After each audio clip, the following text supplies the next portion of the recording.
Praise the Lord. കർത്താവിന് സ്തോത്രം. നിങ്ങൾക്കെല്ലാവർക്കും കർത്താവായ യേശു ക്രിസ്തുവിൻ്റെ നാമത്തിൽ സ്നേഹവന്ദനത്തെ അറിയിക്കുന്നു. നമ്മൾ ഇന്ന് ഈ അന്ത്യകാലത്ത് കർത്താവിൻ്റെ സഭകൾ ഒത്തിരി വെല്ലുവിളികളെ നേരിടുന്ന ഈ സമയത്ത്, വിശ്വാസത്തിൻ്റെ വെല്ലുവിളികളെ നേരിടുന്ന ഒരു സമയത്താണ് ഇങ്ങനെയൊരു മീറ്റിംഗ് ഇവിടെ നടക്കുന്നത്.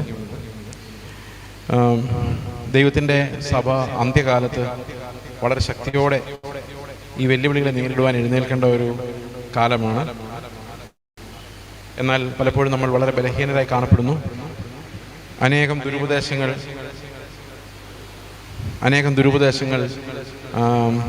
എല്ലായിടത്തും സ്പ്രെഡായിക്കൊണ്ടിരിക്കുന്ന ഒരു കാലഘട്ടം കൂടിയാണ്. അപ്പം ഞാൻ നിങ്ങളോട് ഇന്ന് ഈ ചുരുങ്ങിയ സമയത്ത് നിങ്ങളോട് സംസാരിക്കാൻ ആഗ്രഹിക്കുന്നത്, എന്തുകൊണ്ടാണ് ക്രിസ്തീയ സഭകൾക്ക് ഈ അന്ത്യകാലത്ത് ബലത്തോടെ കർത്താവിന് വേണ്ടി നിൽക്കുവാൻ സാധിക്കാതെ പോകുന്നത്? എന്താണ് നമ്മൾ നേരിടുന്ന യഥാർത്ഥ വെല്ലുവിളികൾ? നമ്മൾ പലപ്പോഴും സഭകളെ നോക്കുമ്പോൾ ഈ സഭകൾ തളർന്നു പോകുന്നതായിട്ടാണ് നമ്മൾ കാണുന്നത്. എന്നാൽ ദൈവത്തിൻ്റെ പ്രവൃത്തി എങ്ങനെയാണ് നടക്കുന്നത് എന്നുള്ളത് നമ്മൾ മനസ്സിലാക്കേണ്ടത് ആവശ്യമാണ്. പല ആളുകളും ചോദിക്കുന്നത്, ഞങ്ങൾക്ക് പോകാൻ ഒരു നല്ല സഭ ഏതാണ്, എവിടെയാണ് പോകേണ്ടത്? നോക്കിയാൽ ചുറ്റും എല്ലാ സഭകളുണ്ട്, ഇഷ്ടംപോലെ സഭകളുണ്ട്, ഇഷ്ടംപോലെ പ്രസംഗങ്ങളുണ്ട്. പഴയ കാലമല്ല ഇത്. പണ്ടൊക്കെ ഒരു പ്രസംഗം കേൾക്കണമെങ്കിൽ വളരെ നാളുകൾ ദൂരം സഞ്ചരിക്കണം. വല്ലപ്പോഴുമാണ് കൺവെൻഷനുകൾ നടക്കുന്ന ഒരു സീസണിൽ മാത്രമേ നടക്കുകയുള്ളൂ. അല്ലാത്ത സമയത്തൊക്കെ ദൈവത്തിൻ്റെ വചനം കേൾക്കാൻ ഭയങ്കര പ്രയാസമാണ്. വീഡിയോ ഇല്ല, ഓഡിയോ ഇല്ല, വാട്സാപ്പ് മെസ്സേജുകളില്ല, വാട്സാപ്പ് പോയിട്ട് ഒന്നുമില്ലാത്ത ഒരു കാലഘട്ടം, കറണ്ട് പോലും ഇല്ലാതിരുന്ന ഒരു കാലഘട്ടത്തിൽ ദൈവത്തിൻ്റെ വചനത്തിന് ഒത്തിരി ദാഹമുണ്ടായിരുന്നൊരു കാലഘട്ടം. അങ്ങനൊരു കാലഘട്ടം നമ്മളെ കടന്നുപോയി. ഇപ്പോൾ എല്ലായിടത്തും വചനമുണ്ട്. എവിടെ തുറന്നാലും വചനമാണ്. ടി വി തുറന്നു കഴിഞ്ഞ ഉടനെ വചനമാണ്. രാവിലെ തൊട്ട് 24 hours ഓണായിരിക്കുന്ന വീടുകളുണ്ട്. പവർ വിഷനും ഹാർവസ്റ്റും എല്ലാം തുടർച്ചയായി നമ്മളിലേക്ക് വചനത്തെ ഇങ്ങനെ ബൊമ്പാർഡ് ചെയ്തുകൊണ്ടിരിക്കുന്നു. പക്ഷെ ഇവിടെ വന്ന ചില പ്രതിസന്ധികൾ എന്ന് പറയുന്നത്, വചനം പഠിപ്പിക്കുന്നവർ ആരൊക്കെയാണ്, അവരുടെ ക്രെഡൻഷ്യൽസ് എന്താണ്, അവർക്ക് ശരിക്കും വചനം അറിയാമോ? അവരൊരു സഭയോട് ഉത്തരം പറയാൻ ബാധ്യസ്ഥരായ ആളുകളാണോ? അവരെ നിയന്ത്രിക്കുന്ന ഒരു സഭയുണ്ടോ? അവരേതെങ്കിലും സഭയോട് അക്കൗണ്ടബിൾ ആണോ? അതോ അവർക്ക് തോന്നുന്നത് പറഞ്ഞുകൊണ്ടിരിക്കുകയാണോ? അപ്പൊ എന്താണ് ഇതിന്റെ ക്രെഡിബിലിറ്റി? ആരാണ് ശരിക്കും പ്രസംഗിക്കേണ്ടത്? ഇങ്ങനെയുള്ള വിഷയങ്ങളെ കുറിച്ചൊക്കെ കൺഫ്യൂഷൻ ഉണ്ട്. അതുകൊണ്ട് അനേകം തരം ഉപദേശങ്ങൾ. പണ്ടൊക്കെ ഒരു കാലത്ത് നമ്മൾ പ്ലേഗ് എന്ന് പറഞ്ഞൊരു രോഗം ഉണ്ടായിരുന്നു. ഈ പ്ലേഗ് എന്ന് പറഞ്ഞ രോഗം ഒത്തിരി പേരെ കൊന്നുകളഞ്ഞു. മലേറിയ, അതുപോലെ അനേകം ആളുകൾ മരിച്ചുപോയൊരു രോഗമാണ് മലമ്പനി, സ്മോൾ പോക്സ്, ഇങ്ങനെയുള്ള അനേകം രോഗങ്ങൾ ഈ ഇന്ത്യയിൽ പണ്ടുണ്ടായിരുന്നു, കേരളത്തിലുണ്ടായിരുന്നു, ലോകത്തിലെമ്പാടും ഉണ്ടായിരുന്നു. അതെല്ലാം ഒരുവിധം നമ്മൾ ഇറാഡിക്കേറ്റ് ചെയ്തെന്ന് പറയാം. അതായത് വാക്സിനേഷൻ വഴിയും മോഡേൺ മെഡിസിൻ വഴിയും ഒക്കെ ഇങ്ങനെയുള്ള അനേകം രോഗങ്ങളെ, കീടങ്ങളെയൊക്കെ നമ്മൾ ഇറാഡിക്കേറ്റ് ചെയ്തതാണ്. പക്ഷെ അന്ത്യകാലത്ത് അവിടെ ഇവിടെയൊക്കെ അത് പിന്നെയും തല പൊക്കുന്നുണ്ടെന്നും നമ്മൾ കണ്ടിട്ടുണ്ട്. അതുപോലെ തന്നെയാണ് ഈ സഭ നേരിട്ടുകൊണ്ടിരുന്ന ദുരുപദേശങ്ങൾ. വളരെ നൂറ്റാണ്ടുകൾക്ക് മുമ്പ് തീർന്നുപോയി എന്ന് വിചാരിച്ചിരുന്ന ദുരുപദേശങ്ങളൊക്കെ ഈ അന്ത്യകാലഘട്ടത്തിൽ തലപൊക്കി വരുന്നുണ്ട്. അതൃത്വത്തെ സംബന്ധിക്കുന്നതായാലും, അത് ജീവിതത്തെ സംബന്ധിക്കുന്നതായാലും, കൃപയെ സംബന്ധിക്കുന്നതായാലും, ന്യായപ്രമാണത്തെ സംബന്ധിക്കുന്നതായാലും അനേകം ദുരുപദേശങ്ങൾ ഈ അന്ത്യകാലത്ത് സ്പ്രെഡ് ആകുന്നുണ്ട്. പ്രത്യേകിച്ചും പെന്തക്കോസ്റ്റൽ ചർച്ചുകൾക്ക് ഒരു പ്രത്യേകമായൊരു ഉപദേശ രൂപമാരും നിർവചിക്കാത്തത് കൊണ്ട്, അത് പാരമ്പര്യമായി അങ്ങനെ അനുഷ്ഠിച്ചു പോരുന്ന ഉപദേശങ്ങളുണ്ടെങ്കിലും ഇതൊന്നും എഴുതപ്പെടാത്തത് കൊണ്ടും, ഇതിങ്ങനെ ആയിരിക്കണമെന്ന് കൃത്യമായി പഠിപ്പിക്കാത്തത് കൊണ്ടും, ഏത് നല്ല പ്രസംഗം കേട്ടാലും അത് ദൈവവചനമാണെന്ന് തെറ്റിദ്ധരിക്കുന്ന ഒരു അവസ്ഥയാണ് സഭയിൽ വിശ്വാസികൾക്കുള്ളത്. നമ്മൾ നല്ലൊരു പ്രസംഗമായിരുന്നു, ചില ആൾക്കാർ വിചാരിക്കുന്ന ഈ പവർ വിഷൻ ഓണായിരുന്നാൽ തന്നെ ദൈവത്തിൻ്റെ ഒരു അനുഗ്രഹം അവിടെ വരുമെന്നാണ്. അപ്പം ഇങ്ങനെ കേട്ടുകൊണ്ടിരിക്കും, രാവിലെ തൊട്ട് വൈകിട്ട് വരെ എന്താ കേൾക്കുന്നതെന്നും അറിയത്തില്ലെങ്കിലും ഇത് ഓണായിരുന്നാൽ തന്നെ ഒരു അനുഗ്രഹമാണെന്ന് വിശ്വസിക്കുന്നവരുണ്ട്. അങ്ങനെ പതുക്കെ ഈ കോവിഡ് വന്നതോടുകൂടി സഭകളും ഒരു TV ഉള്ള ഒരു റൂമിലേക്ക് ഒതുങ്ങുന്നതായിട്ടാണ് നമ്മൾ അവസാനം കണ്ടത്.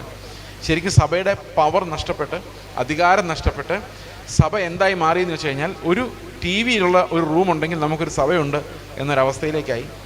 പാട്ട് പ്രൊഫഷണൽസ് പാടാൻ തുടങ്ങി, പ്രസംഗം പ്രൊഫഷണൽസ് പ്രസംഗിക്കാൻ തുടങ്ങി. സഭ എന്ന് പറയും നമ്മുടെ സോഫയിൽ പല്ല് പോലും തേക്കാതെ നമുക്ക് ഞായറാഴ്ച ആരാധന കൂടാമെന്നുള്ള അവസ്ഥ വന്നു. വണ്ടി എടുക്കണ്ട, സ്തോത്രകാഴ്ച ഇടണ്ട, തല പോലും ചെയ്യണ്ട, രാവിലെ എഴുന്നേറ്റ് സോഫയിൽ തന്നെ കിടന്നുറങ്ങി, ഫുട്ബോൾ കണ്ടിട്ട് കിടന്നുറങ്ങിയിട്ട് അവിടെ തന്നെ എഴുന്നേറ്റിരുന്ന് വർഷിപ്പും കഴിഞ്ഞിട്ട് പല്ല് തേക്കാവുന്ന ഒരവസ്ഥയിലേക്ക് ഇന്ന് സംഗതികളെത്തി. അടുത്തിരിക്കുന്നവരാരാണെന്ന് അറിയണ്ട, അവർ പട്ടിണിയാണോന്ന് അറിയണ്ട, എനിക്കെന്തെങ്കിലും കൃപാവരം ഉണ്ടോ, അത് ആർക്കെങ്കിലും കൊടുക്കണോ എനിക്ക് കിട്ടിയ വചനം കേൾക്കാൻ ആരെങ്കിലും ഉണ്ടോ, ഞാൻ എൻ്റെ അടുത്തിരിക്കുന്ന സഹോദരൻ്റെ ആത്മീക അവസ്ഥകൾ അറിയുന്നുണ്ടോ, ഇതൊന്നുമില്ലാതെ തന്നെ പ്രകടനങ്ങൾ കൊണ്ട് മാത്രം സഭകൾ നടത്താമെന്ന് ഇന്ന് തെളിഞ്ഞുകൊണ്ടിരിക്കുകയാണ്.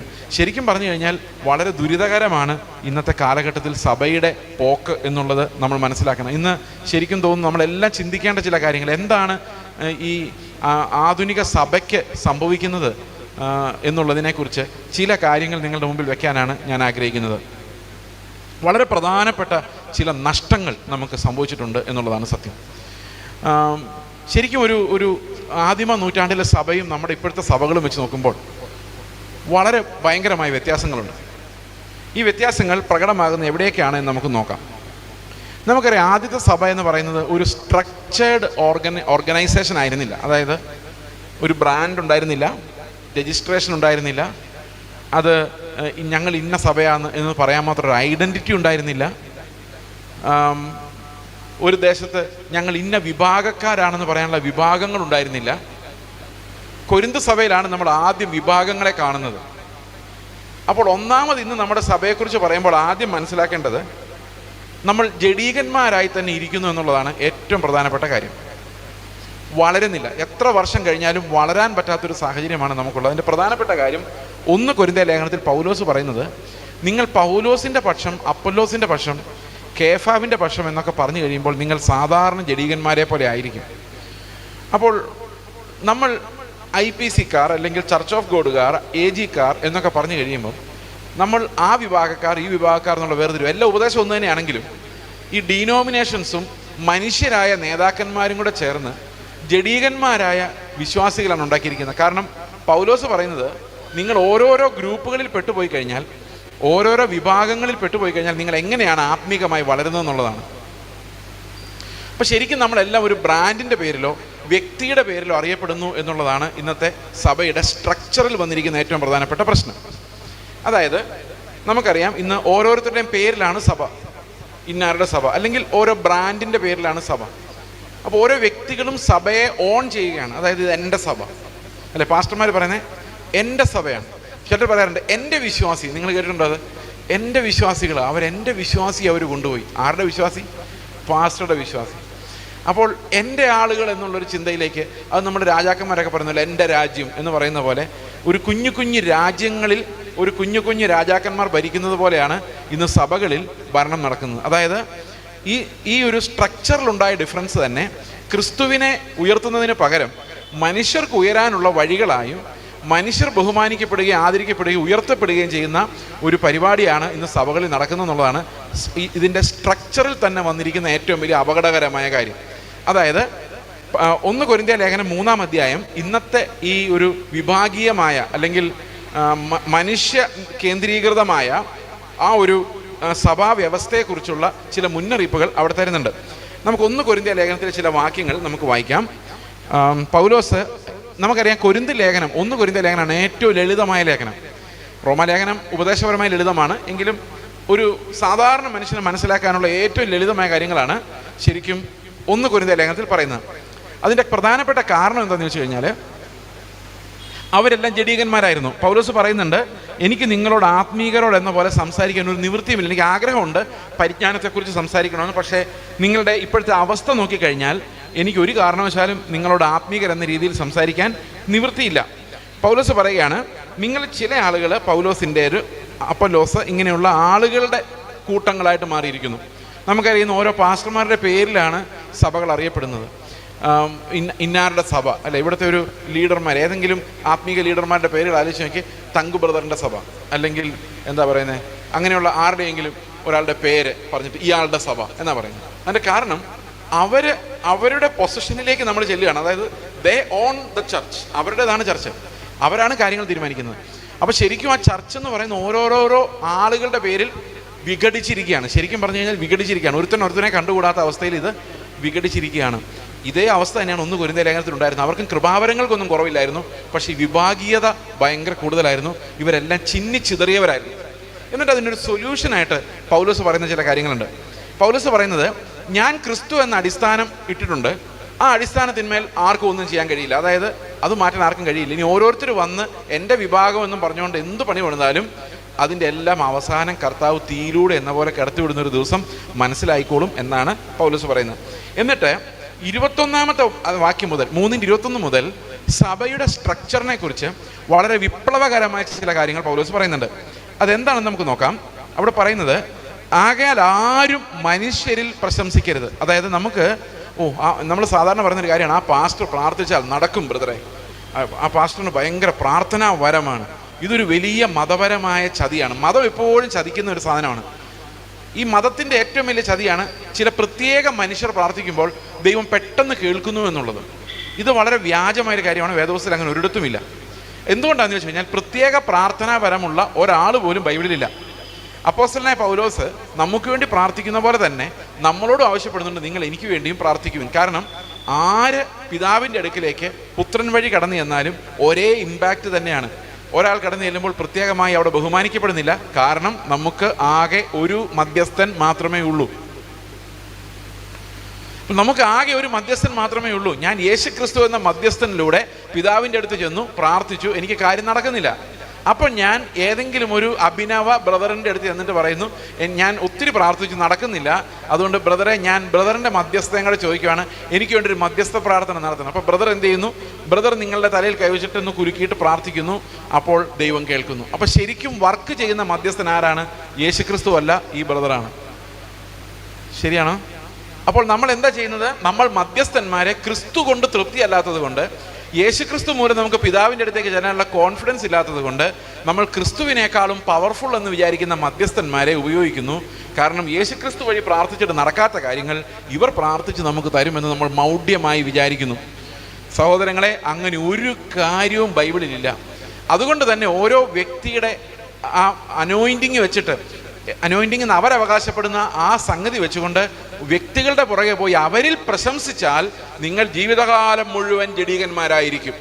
അതിൻ്റെ പ്രധാനപ്പെട്ട കാരണം എന്താണെന്ന് വെച്ച് കഴിഞ്ഞാൽ, ഒരു പാസ്റ്റർ, നിങ്ങൾ ഏതെങ്കിലും ഒരു പാസ്റ്ററെ മനസ്സിൽ സങ്കല്പിക്കൂ, അതായത് ന്യൂ ജനറേഷനുള്ള ഒരു ലീഡറെ മനസ്സിൽ സങ്കല്പിക്കൂ. അവിടെ വരുന്ന 10,000-ങ്ങളെ ഓർക്കൂ. അവരിൽ ആരും ആ ലീഡറിൻ്റെ അത്ര എത്തുകയില്ല. ആ ലീഡറിൻ്റെ അത്ര എത്തുകയില്ല. അവർ താഴെ തന്നെ ഇരിക്കുകയുള്ളൂ. ഒരിക്കൽ പോലും അയാളേക്കാൾ ശുശ്രൂഷയുള്ള ഒരാൾ അവിടെ ഉണ്ടാവില്ല. അയാൾക്ക് ഭീഷണിയായ ഒരാൾ ഉണ്ടാവില്ല. അതിൻ്റെ കാരണം എന്താണെന്ന് വെച്ച് കഴിഞ്ഞാൽ, ഈ വിശ്വാസികൾ എന്നും ജഡീകന്മാരായി തന്നെ ഇരിക്കും. കാരണം അവർ കർത്താവിനാൽ ഓൺ ചെയ്യപ്പെടുന്നവരല്ല, അവർ വ്യക്തികളുടെ ആളുകളാണ്. അതുകൊണ്ട് ഇന്ന് സഭയ്ക്ക് സംഭവിച്ചിരിക്കുന്ന ഏറ്റവും വലിയ പ്രോബ്ലം, മനുഷ്യർ ബഹുമാനിക്കപ്പെടുകയും മനുഷ്യരുടെ ടീച്ചിങ്ങിൻ്റെ പേരിലോ അല്ലെങ്കിൽ എന്താ പറയുന്ന അത്ഭുതങ്ങളുടെ പേരിലോ മധ്യസ്ഥതകളുടെ പേരിലോ ആളുകൾ കൂട്ടം കൂടുന്നു എന്നുള്ളതാണ്. അത് ക്രിസ്തുവിലുള്ള രക്ഷയുടെ അടിസ്ഥാനത്തിലല്ല, വീണ്ടും ജനനത്തിൻ്റെ അടിസ്ഥാനത്തിലല്ല, ആത്മാവ് കൂട്ടിച്ചേർക്കുന്നതല്ല. എന്നാൽ വ്യക്തികളുടെ ആ പേഴ്സണാലിറ്റിയുടെ ചുറ്റും, അല്ലെങ്കിൽ അവർക്കുണ്ടെന്ന് നമ്മൾ വിചാരിക്കുന്ന ചില പ്രത്യേക കഴിവുകളുടെ ചുറ്റും ആളുകൾ ഓടിക്കൂടുന്നത് കൊണ്ട് എന്ത് സംഭവിക്കുന്നു വെച്ച് കഴിഞ്ഞാൽ, ഒരിക്കലും ആരും വളരുന്നില്ല. നിങ്ങൾക്ക് തലവേദന വന്നാൽ 90 വർഷം നിങ്ങൾ വിശ്വാസിയായിരുന്നെങ്കിലും ഈ ബ്രദർ പ്രാർത്ഥിക്കുമ്പോഴാണ് നിങ്ങൾക്ക് ആശ്വാസം ലഭിക്കുന്നത്. കാരണം ക്രിസ്തു വഴിയുള്ള ആ വഴി, ആ പ്രാർത്ഥന എന്താണെന്ന് പോലും നമ്മൾ പതുക്കെ പതുക്കെ കൈവിട്ട് കളയുകയാണ്. ഇത് മതത്തെ, അതായത് നമ്മുടെ വിശ്വാസത്തെ പുരോഹിത വർഗം ഹൈജാക്ക് ചെയ്യുന്നു എന്നുള്ളതിൻ്റെ തെളിവാണ്. ഇത് എന്തുകൊണ്ടാണ് ഞാൻ പറയുന്നത് വെച്ച് കഴിഞ്ഞാൽ, നമുക്ക് പാസ്റ്റർമാരില്ലാതെ ഒരു പരിപാടി നടക്കാത്ത അവസ്ഥയാണ്. പക്ഷെ ശരിക്കും അങ്ങനെ ഒരു അധികാരമല്ല പാസ്റ്റർമാരുടെ അധികാരം എന്ന് പറയുന്നത്. ഇന്ന് അവർക്ക് മാത്രം, അവർ പ്രാർത്ഥിച്ചാലേ വിലയുള്ളൂ, അല്ലേ? പാസ്റ്റർ ഒന്ന് പ്രാർത്ഥിക്കുക. ആ പാസ്റ്റർ ഒന്ന് പ്രാർത്ഥിച്ച് കഴിയുമ്പോഴേക്കും എന്തോ ഒരു അത്ഭുതം നടന്ന പോലെയാണ്. ഇതെല്ലാം ദൈവത്തിൻ്റെ ഗ്ലോറി മനുഷ്യരിലേക്ക് കടത്തിവിടുന്ന ഒരു കാര്യമാണ്. അതുകൊണ്ടാണ് പൗലോസ് പറയുന്നത്, നിങ്ങൾ ആരും മനുഷ്യരിൽ പ്രശംസിക്കരുത്. വളരെ രസകരമാണത്. അതിന് താഴെ എഴുതിയിരിക്കുന്നു ഇന്നത്തെ ഈ ഒരു കൾച്ചർ, അതായത് കൾച്ചർ എന്ന് പറഞ്ഞു കഴിഞ്ഞാൽ, നമ്മുടെ ഇന്നത്തെ സഭകളിൽ കാണുന്ന ഇന്നാരുടെ സഭ, ഇന്നാരുടെ കൂട്ടം, ഞങ്ങൾ ഇന്നാരുടെ കൂട്ടായ്മയിലാണ് എന്ന് പറയുന്ന കൾച്ചറിനെതിരെയുള്ള ശക്തമായ ഒരു 2-3 വാക്യങ്ങളാണ് എഴുതിയിരിക്കുന്നത്. സകലതും നിങ്ങൾക്കുള്ളതല്ലോ. അടുത്ത വാക്യം പറയാണ്, പൗലോസോ അപ്പല്ലോസോ കേഫാവോ ലോകമോ ജീവനോ മരണമോ ഇപ്പോഴുള്ളതോ വരുവാനുള്ളതോ സകലതും നിങ്ങൾക്കുള്ളത് എന്ന് പറഞ്ഞു കഴിഞ്ഞാൽ, ഞാൻ നിങ്ങളുടെയാണ്, നിങ്ങൾ എൻ്റെ അല്ല. അതാണ് അതിൻ്റെ എക്കണമി. അതായത് ഈ ശുശ്രൂഷകരുടെ അല്ല നിങ്ങൾ, നിങ്ങളുടെയാണ് ശുശ്രൂഷകൻ. അതായത് നിങ്ങൾ ഇന്ന് കാണുന്ന ഒരു ലീഡറിൻ്റെ ആൾക്കാരല്ല ഞങ്ങൾ, ഞങ്ങളുടെ ആളാണ് ആ ലീഡർ എന്ന് പറഞ്ഞു കഴിഞ്ഞാൽ അർത്ഥം he's a servant and the church owns them എന്നാണ്. അതായത് ഇവർ ചർച്ചിനെ ഓൺ ചെയ്യുമല്ല, ചർച്ച് അവരെ ഓൺ ചെയ്യുകയാണ്. കാരണം ചർച്ചിൻ്റെ സ്വത്താണ് അവർ, പ്രോപ്പർട്ടിയാണ്. ഈ ചർച്ചാണ് ഓണർ. നമ്മളിന്ന് തിരിഞ്ഞുള്ള ഒരു രീതിയിലേക്കാണ് പോയിരിക്കുന്നത്. പൗലോസ് പറയാണ്, എനിക്ക് ഒരൊറ്റ ആൾ പോലും ഇല്ല, ഞാൻ ഇങ്ങനെ കൂടെ പറയാണ്, ദൈവത്തിന്റെ കൃപയാൽ ഞാൻ ആകെ 2-3 പേരെ സ്ഥാനപ്പെടുത്തിയിട്ടുള്ളൂ. അല്ലെങ്കിൽ അവര് പൗലോസിന്റെ ആൾക്കാരെന്ന് പറഞ്ഞുകൊണ്ട് പോളൈൻ ചർച്ച് എന്ന് പറഞ്ഞ് പറഞ്ഞ് തുടങ്ങിയാണ്. ഏതായാലും ദൈവത്തിന്റെ കൃപയാൽ ഞാൻ ആ പണി ചെയ്തിട്ടില്ല എന്ന് പൗലോസ് ആശ്വാസത്തോടെ പറയുന്നത്. ആശ്വാസത്തോടെ പറയാണ്. അപ്പം ഞാൻ എപ്പോഴും പറയാറുണ്ട്, നമ്മുടെ സഭ എന്ന് പറഞ്ഞാൽ എന്താണ് എന്ന് എന്നോട് ആൾക്കാർ ചോദിക്കുമ്പോൾ ഞാൻ പറയും, നിങ്ങളുടെ സഭ ഏതാണെന്ന് വെച്ചാൽ ഞാൻ പറയും, ഏതെല്ലാം സഭകളിലാണോ ക്രിസ്തുവിൻ്റെ കൃപയാലും വിശ്വാസത്താലുമുള്ള വീണ്ടും ജനനത്തെക്കുറിച്ച് പഠിപ്പിക്കുന്നത്, യേശുക്രിസ്തുവിൻ്റെ മഹത്വത്തെ ഉദ്ഘോഷിക്കുന്നത്, രക്ഷയുടെ സകല മഹത്വവും ദൈവത്തിന് കൊടുക്കുന്നത്, വിശുദ്ധീകരണത്തിൻ്റെ ഉപദേശങ്ങൾ ലഭിക്കുന്നത്, അത് IPC ആയാലും ചർച്ച് ഓഫ് ഗോഡ് ആയാലും ഷാരോൻ ആയാലും ലോകത്തിലുള്ള ഏത് സഭയായാലും ഇൻഡിപെൻഡൻ്റ് ആയാലും ആരായാലും അത് നമ്മുടെ സഭയാണ്. അങ്ങോട്ട് ഒരാളെ പറഞ്ഞുവിടാൻ ഒരു വിഷമവുമില്ല. കാരണം ആ സഭ കൂടി വരുന്ന ഒരാളുടെ പേരിലാകില്ല, അത് ക്രിസ്തുവിൻ്റെ രക്ഷയുടെ പേരിലായിരിക്കും. നമ്മൾ എന്തുകൊണ്ട് കൂടി വന്ന് ആരാധിക്കുന്നു എന്ന് ചോദിച്ചു കഴിഞ്ഞാൽ, കർത്താവ് ഞങ്ങളെ പാപത്തിൽ നിന്ന് വിടുവിച്ച് നിത്യമായ ഒരു വാഗ്ദത്തം ഞങ്ങൾക്ക് തന്നതിനാൽ, ഞങ്ങൾ ഈ ലോകത്ത് അസ്തമിച്ചു പോകാത്തവരായതിനാൽ, ഞങ്ങൾക്ക് നിത്യമായ ഒരു വാസസ്ഥലത്തേക്കുള്ള തീർത്ഥാടനത്തിലൂടെ പോകുന്നവരായതിനാൽ ഞങ്ങൾ ഒന്നിച്ചു ചേർന്ന് ആരാധിക്കാൻ കൂടി വരുന്നു എന്നുള്ളതാണ് ആ പുതിയ നിയമസഭയുടെ ഐഡന്റിറ്റി. അപ്പോൾ ക്രിസ്തുവിൻ്റെ സ്വന്തമാണ് നമ്മൾ. ഞാനൊരു ടീച്ചറോട് സംസാരിച്ചുകൊണ്ടിരിക്കുമ്പം എല്ലാവരും കുറേ ആൾക്കാരൊക്കെ അവകാശപ്പെടും ഞാൻ അദ്ദേഹത്തിൻ്റെ ശിഷ്യനാണ്. അപ്പം ഞാൻ ഇവരോട് ചോദിച്ചു, അദ്ദേഹം ആരുടെ ശിഷ്യനാണ്? അത് കർത്താവിൻ്റെ ശിഷ്യൻ. അപ്പം ആ ഒരാൾ മാത്രം കർത്താവിൻ്റെ ശിഷ്യനും ബാക്കി എല്ലാവരും ഇയാളുടെ ശിഷ്യന്മാരുമായാൽ എന്തായിരിക്കും അവസ്ഥ? സഹോദരങ്ങളെ, നമ്മളെല്ലാവരും കർത്താവിൻ്റെ സ്വന്തമാണ്. ഒരു സഭയുടെ ശുശ്രൂഷകർ അവിടുത്തെ ദാസന്മാരാണ്. ഇത് നമ്മൾ മനസ്സിലാക്കണം. നമ്മളെല്ലാം ദൈവത്തിൻ്റെ മക്കളാണ്. ഇപ്പം ഞാൻ ഈ സഭയിലെ ശുശ്രൂഷകനാണെന്ന് വിചാരിച്ചോ, ഞാൻ നിങ്ങളുടെ ദാസനും, എന്നാൽ നമ്മളെല്ലാം ദൈവമക്കളുമാണ്. ദൈവമക്കളായിരിക്കുന്നതുകൊണ്ട് നമുക്ക് ഒരേ സ്റ്റാറ്റസാണ് ദൈവത്തിന് മുമ്പിൽ. എന്നാൽ ദാസനായിരിക്കുന്നത് കൊണ്ട് മുട്ടയിലിരിക്കാൻ വിളിക്കപ്പെട്ടവനാണ് ഞാൻ എന്ന് പറഞ്ഞാൽ, നിങ്ങളെ ശുശ്രൂഷിക്കാനും അരയ്ക്ക് തോർത്ത് കെട്ടി കുനിഞ്ഞിരുന്ന് കാല് കഴുകാനും നിങ്ങൾക്കുള്ളത് വിളമ്പിത്തരാനും കസേര പിടിച്ച് നേരെ ഇടാനും വേണ്ടി വിളിക്കപ്പെട്ടിരിക്കുന്ന ഒരു സെർവൻ്റാണ് ഈ ഓരോ സഭയുടെയും ശുശ്രൂഷകർ. അല്ലാതെ അവർ നിങ്ങളെ ഓൺ ചെയ്യരുത്. അവരാരും നിങ്ങൾക്ക് വേണ്ടി മരിച്ചിട്ടില്ല, നിങ്ങൾക്ക് വേണ്ടി ഒന്നും ചെയ്യാൻ അവരെ കൊണ്ട് സാധിക്കുകയുമില്ല എന്ന് വേദപുസ്തകം പറയുന്നു. അപ്പോൾ ഇന്ന് അന്ത്യകാലത്ത് പെന്തക്കോസ്റ്റൽസിന് സംഭവിച്ച, പ്രത്യേകിച്ച് കൃപാവരങ്ങളുള്ള സഭകളിലാണ് ഈ പ്രശ്നങ്ങൾ ഉണ്ടാകുന്നത്, മറ്റ് സഭകളുള്ളതിനേക്കാളും. ഇപ്പോൾ ഒരു ബ്രദറൻ ചർച്ചിലോ അല്ലെങ്കിൽ ബാപ്റ്റിസ്റ്റ് ചർച്ചിലോ അങ്ങനെയൊന്നും ഈ ആളുകൾ അങ്ങനെ സൂപ്പർ ഹീറോസ് ആയിട്ട് വരത്തില്ല. ഒരു സഭയിൽ അങ്ങനെ വരില്ല. കാരണം അവർ ഈ പ്രാർത്ഥന എന്ന ആയുധം വെച്ച് കളിക്കുന്നില്ല. നിങ്ങൾ ഏത് മതം വെച്ച് നോക്കിയാലും, ഞാൻ പ്രാർത്ഥിക്കാൻ ബ്രദറെ ദൈവം പ്രവർത്തിക്കുമെന്ന് ഞാൻ എന്നുള്ളൊരു അവകാശം സ്ഥാപിക്കുന്നുണ്ടെങ്കിൽ അവിടെ തീർച്ചയായിട്ടും മനുഷ്യർ അടിമത്തത്തിലേക്ക് പോയിരിക്കും. അതായത് നമുക്ക് പേടിയല്ലേ, നിങ്ങൾക്ക് പേടിയല്ലേ പാസ്റ്റർമാരോട് സംസാരിക്കാൻ? എന്തെങ്കിലും തെറ്റ് ചെയ്താൽ പോലും സംസാരിക്കാൻ പേടിയാണ്. കാരണം എന്താ? അത് മതം നമ്മളിൽ ഉളവാക്കിയിരിക്കുന്ന ഒരു ഭയമാണ്. അഭിഷിക്തനെ തുടരുത്. ആരാണ് അഭിഷിക്തൻ എന്നുള്ള ചോദ്യത്തിലേക്ക് നമ്മൾ വരികയാണ്. സഹോദരങ്ങളെ, ആരാണ് അഭിഷിക്തൻ? നമ്മൾ എപ്പോഴും പറയുന്നൊരു വാക്കാണ് അഭിഷിക്തനെ തുടരുത്.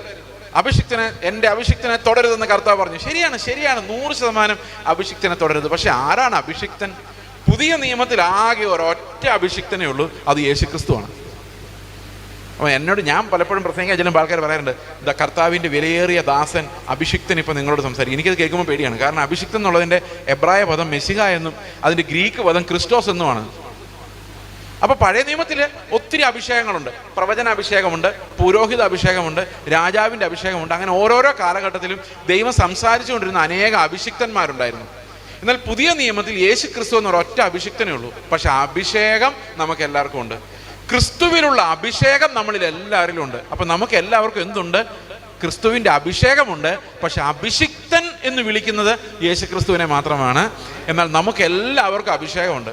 അപ്പോൾ അഭിഷിക്തനെ തുടരുതെന്ന് പറഞ്ഞാൽ അതിനർത്ഥം ക്രിസ്തുവിനെ തുടരുതെന്ന് തന്നെയാണ്. ഇനി അതല്ല, അഭിഷേകമുള്ള ആരെയും തുടരുന്നതാണെങ്കിൽ പാസ്റ്റർമാരെ നമ്മളെയും തൊടാൻ പാടില്ല. കാരണം അതേ ആത്മാവ് ആർക്കും കിട്ടിയിട്ടുണ്ട്, നമുക്കും കിട്ടിയിട്ടുണ്ട്. അപ്പോൾ ഇവരിത് ഉപയോഗിക്കുന്ന ഒരു മതപരമായ തന്ത്രമായിട്ട് അവരെന്ത് ചെയ്താലും ചോദ്യം ചെയ്യരുത് എന്നുള്ളത് വരുത്താൻ വേണ്ടി, എന്ത് ആരോപണം ഉണ്ടായാലും ചോദ്യം ചെയ്യരുത് എന്ന് വരുത്താൻ വേണ്ടി ഇങ്ങനെ ഓരോ വ്യക്തികൾ അവരുടെ സ്വന്തമാക്കി വെച്ചിരിക്കുന്ന സഭകളെല്ലാം, അല്ലെങ്കിൽ ഒരു ബ്രാൻഡ് ഓൺ ചെയ്യുന്ന സഭകളിലെല്ലാം സംഭവിക്കുന്നത് അവരുടെ പ്രൈമറി കൺസേൺ എന്ന് വെച്ച് കഴിഞ്ഞാൽ ദൈവത്തെ മഹത്വപ്പെടുത്തുക എന്നുള്ളതായിരിക്കില്ല. പിന്നെയോ അവരെന്തായിരിക്കും ചെയ്യുന്നത്? അവർ ആ ബ്രാൻഡിനെ മഹത്വപ്പെടുത്തുമെന്നെങ്കിൽ അല്ലെങ്കിൽ ആ വ്യക്തിയെ മഹത്വപ്പെടുത്തും. എന്നോട് ആളുകൾ പറഞ്ഞിട്ടുണ്ടോ, ഞങ്ങളുടെ വീട്ടിൽ ആ ബ്രദർ വന്നു എന്ന്. എന്ത് സന്തോഷത്തോടെ പറയുന്നറിയോ? ചിലപ്പോൾ ഞാൻ ചില വീട്ടിൽ ചെല്ലുമ്പോൾ ആൾക്കാർ പറയാറുണ്ട്, TV കാണുന്ന ആളെ നേരിട്ട് കാണും. TV കാണുക എന്ന് പറഞ്ഞാൽ വലിയ കാര്യമൊന്നുമില്ല. ഈ ക്യാമറ നിങ്ങളെ തിരിച്ചു വെച്ചാൽ നിങ്ങളെ കാണിക്കും, എന്നെ നേരെ തിരിച്ചു വെച്ചാൽ എന്നെ കാണിക്കും. പക്ഷേ ഇപ്പോഴത്തെ ക്യാമറയ്ക്ക് ഒരു പ്രത്യേകതയുണ്ട്. ഈ ക്യാമറയെ കൂടെ കാണുമ്പോൾ കുറച്ചുകൂടെയൊക്കെ സ്മാർട്ടായിട്ട് കാണും. കാരണം ഈ ക്യാമറയുടെ പ്രത്യേകത, അതിനുവേണ്ടിയാണ് ഈ ക്യാമറ ഇറക്കുന്നത്. ശരിക്കും ക്യാമറയിലൂടെ അല്ലാതെ നമ്മൾ ഈ സുന്ദരന്മാരെന്നൊക്കെ വിചാരിക്കുന്നവർ നേരിട്ട് കണ്ടാൽ നമ്മളെപ്പോലെ സാധാരണ മനുഷ്യരാണ്. പക്ഷേ ക്യാമറയിലൂടെ നോക്കുമ്പോൾ എന്തോ ഒരു ഗ്ലാമർ ഉള്ളതുപോലെ തോന്നുന്നത് ഈ ലോകം ഉണ്ടാക്കി വെച്ചിരിക്കുന്ന. സഹോദരങ്ങളെ, ഇങ്ങനെ മനുഷ്യരെ നമ്മൾ പ്രശംസിച്ച് കഴിയുമ്പോൾ അവരുടെ ആളുകളായിട്ട് നമ്മൾ മാറുമ്പോൾ എന്ത് സംഭവിക്കുന്നു വെച്ച് കഴിഞ്ഞാൽ ഈ സഭയ്ക്ക് കർത്താവിനെ മഹത്വപ്പെടുത്താൻ കഴിയാതെ വരും. ഇന്ന് സഭകളിൽ കർത്താവല്ല മഹത്വപ്പെടുന്നത്, ഇന്ന് വ്യക്തികളും അവരുടെ കൃപാവരങ്ങളുമാണ് മഹത്വപ്പെടുന്നത് എന്നുള്ളതാണ് ഏറ്റവും പ്രധാനപ്പെട്ട പ്രശ്നം. അങ്ങനെ സംഭവിക്കാൻ പാടില്ല. പിന്നെ മഹത്വപ്പെടുന്ന ഒരു സാധനമുണ്ട്. ഈ കർത്താവിൻ്റെ മഹത്വം അങ്ങോട്ട് മാറിക്കഴിഞ്ഞാൽ, വ്യക്തികൾ മഹത്വപ്പെടാൻ തുടങ്ങിക്കഴിഞ്ഞാൽ, പിന്നെ അതിൻ്റെ കൂടെ ഈ വ്യക്തികളെ വലുതാക്കിയ ചില സാധനങ്ങളുണ്ട്. അതെന്താണെന്ന് വെച്ച് കഴിഞ്ഞാൽ പണം, ലോകത്തിൻ്റെ അംഗീകാരം, വിദ്യാഭ്യാസം. നിങ്ങൾ വിദ്യാഭ്യാസമുള്ള ഒരാളെ കാണുമ്പോൾ ഒരു ബഹുമാനം, പണമുള്ള ഒരാളെ കാണുമ്പോൾ ഒരു ബഹുമാനം. അങ്ങനെ ബഹുമാനം ഒരു മനുഷ്യന് നൽകുമ്പോൾ അവൻ്റെ ജഡത്തെയും കൂടെയാണ് നമ്മൾ ബഹുമാനിക്കുന്നത്.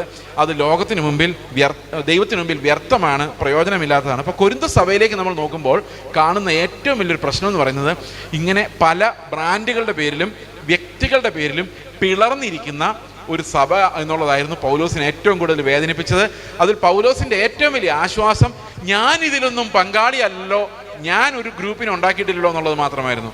സഹോദരങ്ങളെ, അതിനർത്ഥം നമുക്ക് ഇന്നുള്ള എല്ലാ സഭകളെ അംഗീകരിക്കണമെന്നും അതിൻ്റെ കൂടെ നടക്കണമെന്നും അല്ല. ഉപദേശ രൂപമാണ് ഏറ്റവും പ്രധാനം. കർത്താവിൻ്റെ ഉപദേശം പ്രസംഗിക്കപ്പെടുന്നുണ്ടെങ്കിൽ അത് ഏത് സഭയായാലും നമ്മൾ അവരോട് വിരോധിക്കേണ്ട കാര്യമില്ല.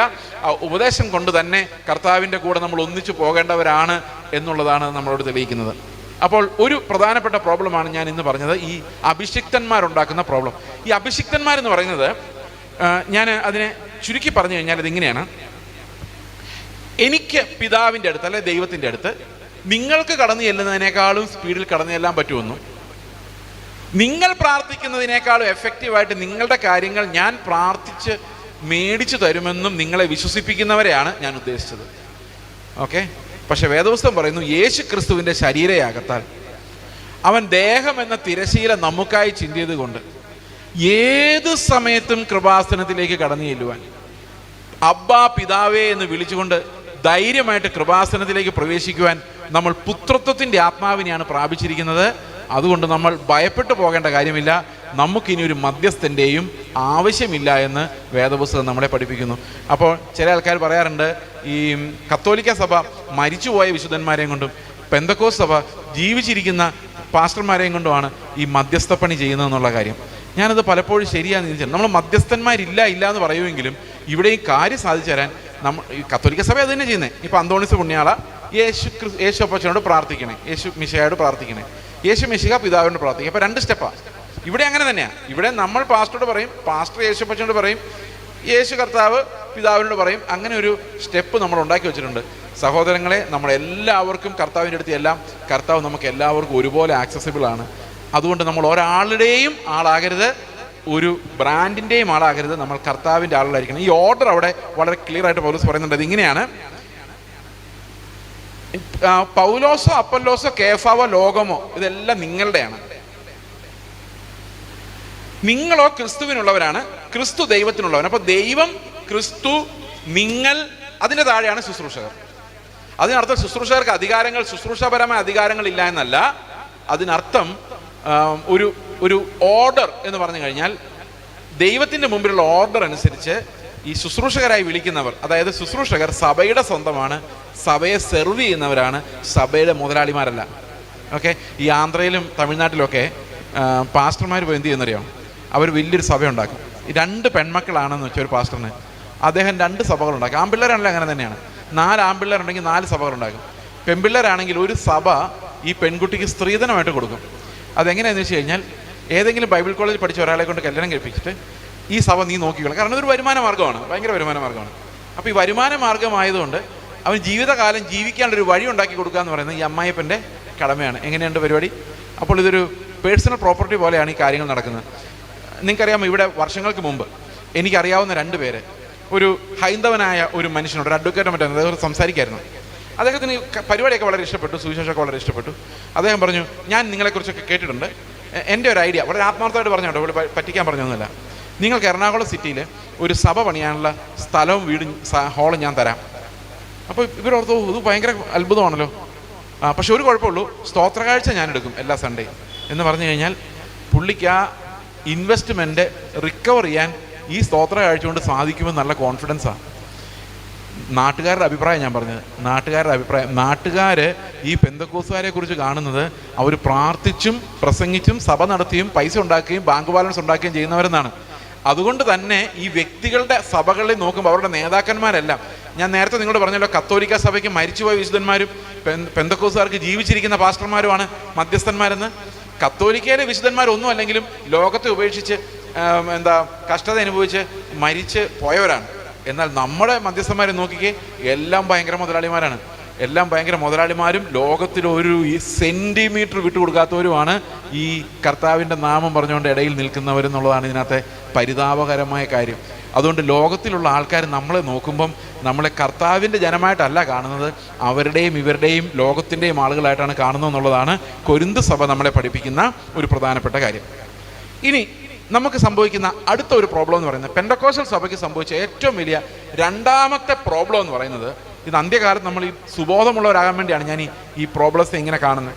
അത് നമുക്ക് മനസ്സിലാക്കാവുന്ന ഒരു കാര്യമാണ്. ഒരു സഭയിൽ കൃപാവരങ്ങളുടെ ശുശ്രൂഷകൾ ഇല്ലാതെ പോയതാണ്. എന്നോട് പല ആൾക്കാരും പറയാറുണ്ട്, നിങ്ങൾ ബ്രദറുകാരെ പോലെയാണ്, നിങ്ങൾക്ക് കൃപാവരങ്ങളൊന്നും വിശ്വസിക്കുന്നില്ല. ഞാൻ പറയുന്നത് നേരെ തിരിച്ചാണ്. ഞങ്ങൾ കൃപാവരങ്ങളെ വളരെയധികം എംഫസൈസ് ചെയ്യുന്നവരാണ്, വളരെയധികം. എനിക്കിന്നൊരു ഏറ്റവും വേദനയുള്ളൊരു കാര്യം എന്ന് പറയുന്നത്, ഈ പെന്തക്കോസ്ത് സഭയിൽ കൃപാവരങ്ങൾ കാണാനില്ല എന്നുള്ളതാണ്. അതാണ് യഥാർത്ഥത്തിൽ ഏറ്റവും വലിയ പ്രശ്നം.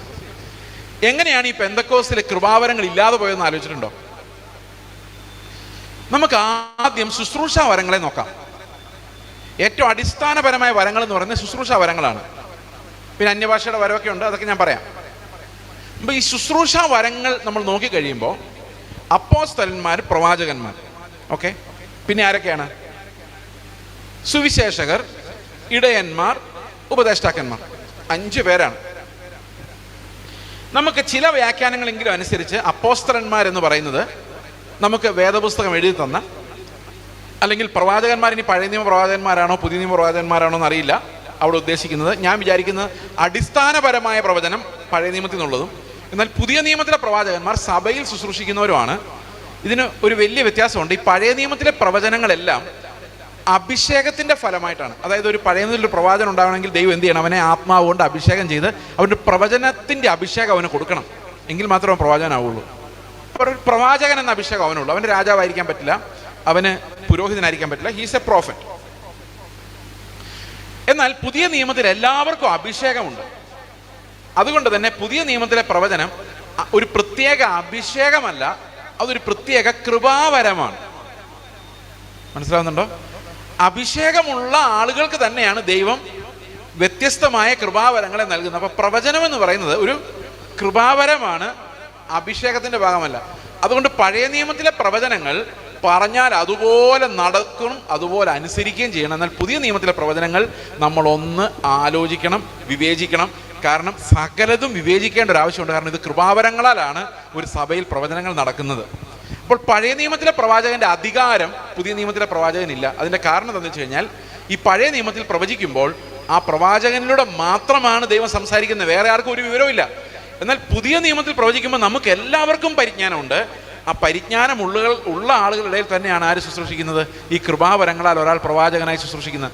ഉദാഹരണത്തിന് അഗബോസ് ഒന്ന് പൗലോസിനോട് പറയുകയാണ്, ഈ ഉത്തിരിയത്തിന്റെ ഉടമയെ അവർ പിടിച്ചുകൊണ്ട് പോകും, അപകടം ഉണ്ടാകാം, മരണം വരെ ഉണ്ടാകാം എന്നുള്ള രീതിയിൽ പ്രവചിക്കുന്നു. പക്ഷെ പൗലോസ് പോകണോ വേണ്ടയോ എന്ന് പറയാൻ അഗബോസ് ഇല്ല. കാരണം അഗബോസ് ഒരിക്കലും പറയുന്നില്ല യെരുശലേമിലേക്ക് പോകണോ വേണ്ടയോ എന്ന് അഗബോസ് പറയുന്നില്ല. അതുപോലെ അഗബോസ് നടത്തുന്ന വേറൊരു പ്രവചനം, ലോകമാകെ ദേശമാകെ ക്ഷാമമുണ്ടാകുമെന്ന് അഗബോസ് പ്രവചിച്ചു.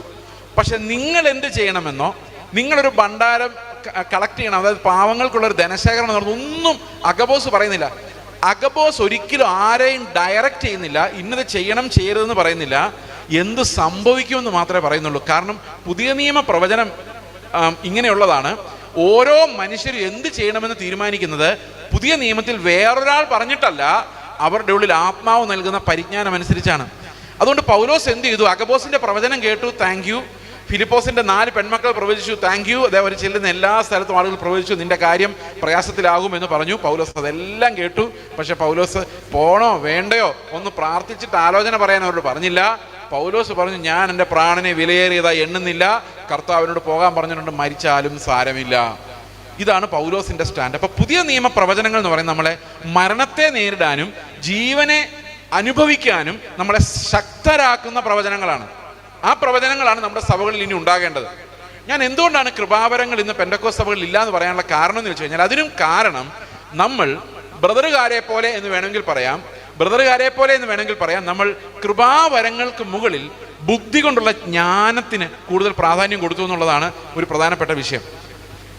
അപ്പൊ നിങ്ങൾ ചോദിക്കുമായിരിക്കും, നിങ്ങൾ ഈ ജ്ഞാനത്തിൽ നിന്നല്ലേ പ്രസംഗിക്കും? തീർച്ചയായിട്ടും വേദപുസ്തകത്തിലെ ജ്ഞാനമല്ലാതെ വേറൊന്നും ഞാൻ പ്രസംഗിക്കുന്നില്ല. ഞാനൊരു പുസ്തകം പോലും ഉപയോഗിക്കുന്നില്ല. എൻ്റെ കയ്യിൽ ബൈബിൾ മാത്രമേ ഉള്ളൂ.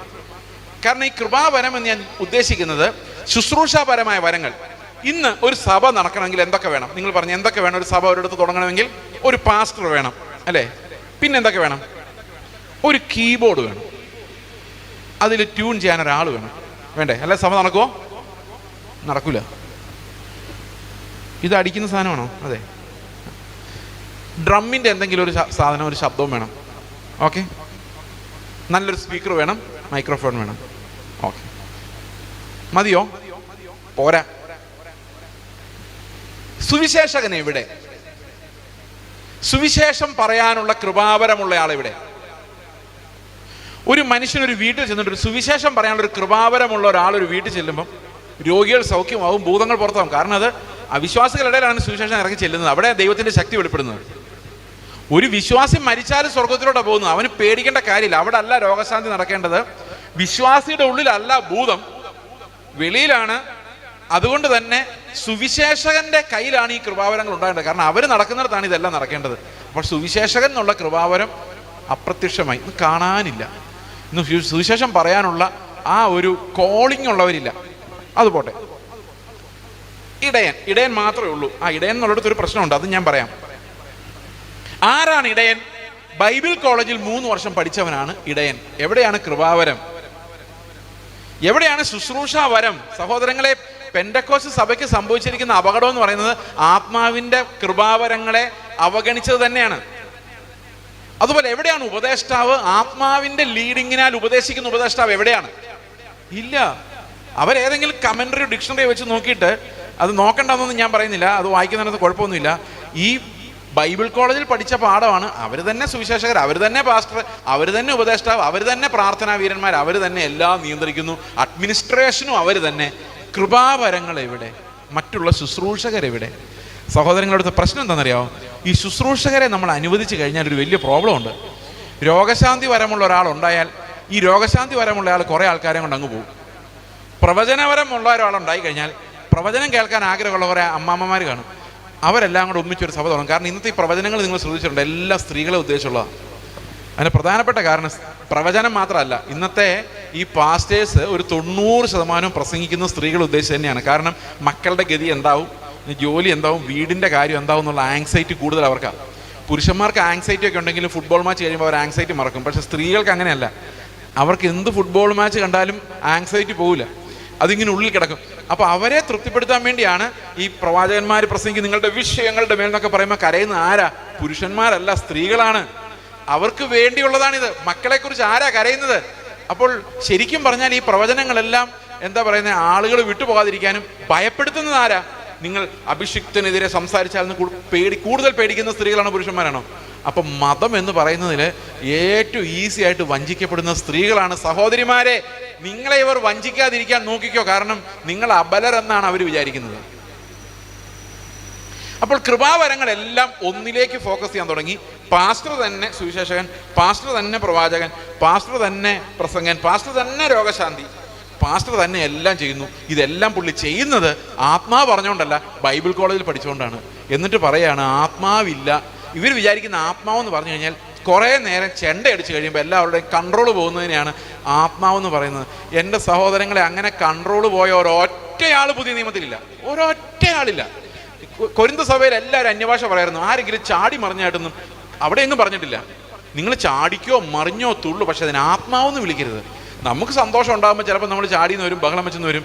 ഈ ബഹളം വെച്ചില്ലെങ്കിൽ ആത്മാവില്ലെന്നും ഇങ്ങനെയൊക്കെ പറഞ്ഞു കഴിയുമ്പോഴുള്ള പ്രോബ്ലം ഇതൊക്കെ ദൈവത്തിൻ്റെ ആ ഒരു ആത്മാവിൻ്റെ ചിട്ടയിൽ നിന്നും കൃപാവരങ്ങളിൽ നിന്നും അകന്നു പോയിരിക്കുന്നു എന്നുള്ളത് തന്നെയാണ് ഞാൻ കാണുന്നത്. സഹോദരങ്ങളെ, ഒന്ന് നമ്മുടെ സ്ട്രക്ചർ തന്നെ പ്രശ്നത്തിലായിരിക്കുന്നു. ഇനി തിരുത്തപ്പെടാൻ പറ്റാത്തതുപോലെ ഒരു സംഘം അങ്ങനെ പോയി കഴിഞ്ഞു, ഇനി അവർക്ക് തിരുത്താനൊന്നും പറ്റത്തില്ല. രണ്ടാമത്തത് ഈ പ്രൊഫഷണൽ പാസ്റ്റേഴ്സ്. ഇനി പ്രൊഫഷണൽ പാസ്റ്റേഴ്സ് മാത്രമല്ല, നമ്മുടെ സഭകളിലെല്ലാം വളർന്നു വരുന്നൊരു വിഭാഗമാണ് എല്ലാം പ്രൊഫഷണലിസമാണ്. എല്ലാം പാട്ട് പാടുന്നത്, നമുക്ക് വല്ലതും പാടാൻ പറ്റുമോ? ഞങ്ങൾക്കൊന്നും പാടാനേ പറ്റത്തില്ല. ഇന്ന് പഴയ പാട്ടുകളിലോ ട്യൂണിലൊന്നും അല്ല ഇന്ന് ആൾക്കാർ പാട്ട് പാടുന്ന പോലും. അവരൊക്കെ ഈ ഓർക്കസ്ട്രയുമായിട്ട് സിങ്ക് ആവുന്ന ട്യൂണുകളൊക്കെ കണ്ടുപിടിച്ച് കഴിഞ്ഞു. അതുകൊണ്ട് നമുക്ക് പഴയ വന്ദനം യേശുവര പാടിയാലൊന്നും ഇന്ന് ഒരു മൈൻഡില്ല ആർക്കും. കാരണം അതുകൊണ്ടൊന്നും എങ്ങ് എത്തുകയല്ല. ഞാനൊരു ചർച്ചിൽ ചെന്നപ്പം അവിടെ വലിയൊരു മൈക്രോഫോൺ, വലിയ ഭയങ്കര ഒരു സ്പീക്കർ, ഇത്രയില്ല, ചെറിയൊരു ഹോളാണ്. അപ്പം ഞാൻ അവരോട് പറഞ്ഞു, ഒരു 3 മാസത്തേക്ക് ഈ സാധനം ഒന്ന് മാറ്റി വയ്ക്കാമോ, ഈ സാധനങ്ങളെല്ലാം. അപ്പോൾ അവർ ചായ എന്താ, അത് എൻ്റെ പറപറ ശബ്ദം കൂടെ കർത്താവ് ഒന്ന് കേൾക്കണ്ടേ? എനിക്ക് നിങ്ങളെ പോലെ പാടാൻ കഴിവില്ല. ഞാൻ ഹല്ലേലൂയാന്ന് അലറിയാ പോലും എൻ്റെ ശബ്ദം എനിക്ക് പോലും കേൾക്കാൻ വയ്യ. അപ്പൊ പാട്ട് മുഴുവൻ ആര് തട്ടിക്കൊണ്ടുപോയി? പ്രൊഫഷണൽസ്, പാടാൻ അറിയാവുന്നവർ. നമുക്ക് പാടാൻ അറിയില്ല, ഹൃദയനുറുക്കമുണ്ട്, പക്ഷെ നമ്മുടെ പാട്ട് സഭയ്ക്ക് വേണ്ട. പിള്ളേര്, നമ്മുടെ യൗവനക്കാര്, അവർക്ക് പാട്ട് പാടാനും കീബോർഡ് വായിക്കാൻ അറിയാമെങ്കിൽ സഭയ്ക്ക് അവരെ വേണം. അല്ലെങ്കിൽ ആ പിള്ളേരെ കൊണ്ട് എന്താ കാര്യം? ഒരു കാര്യമില്ല.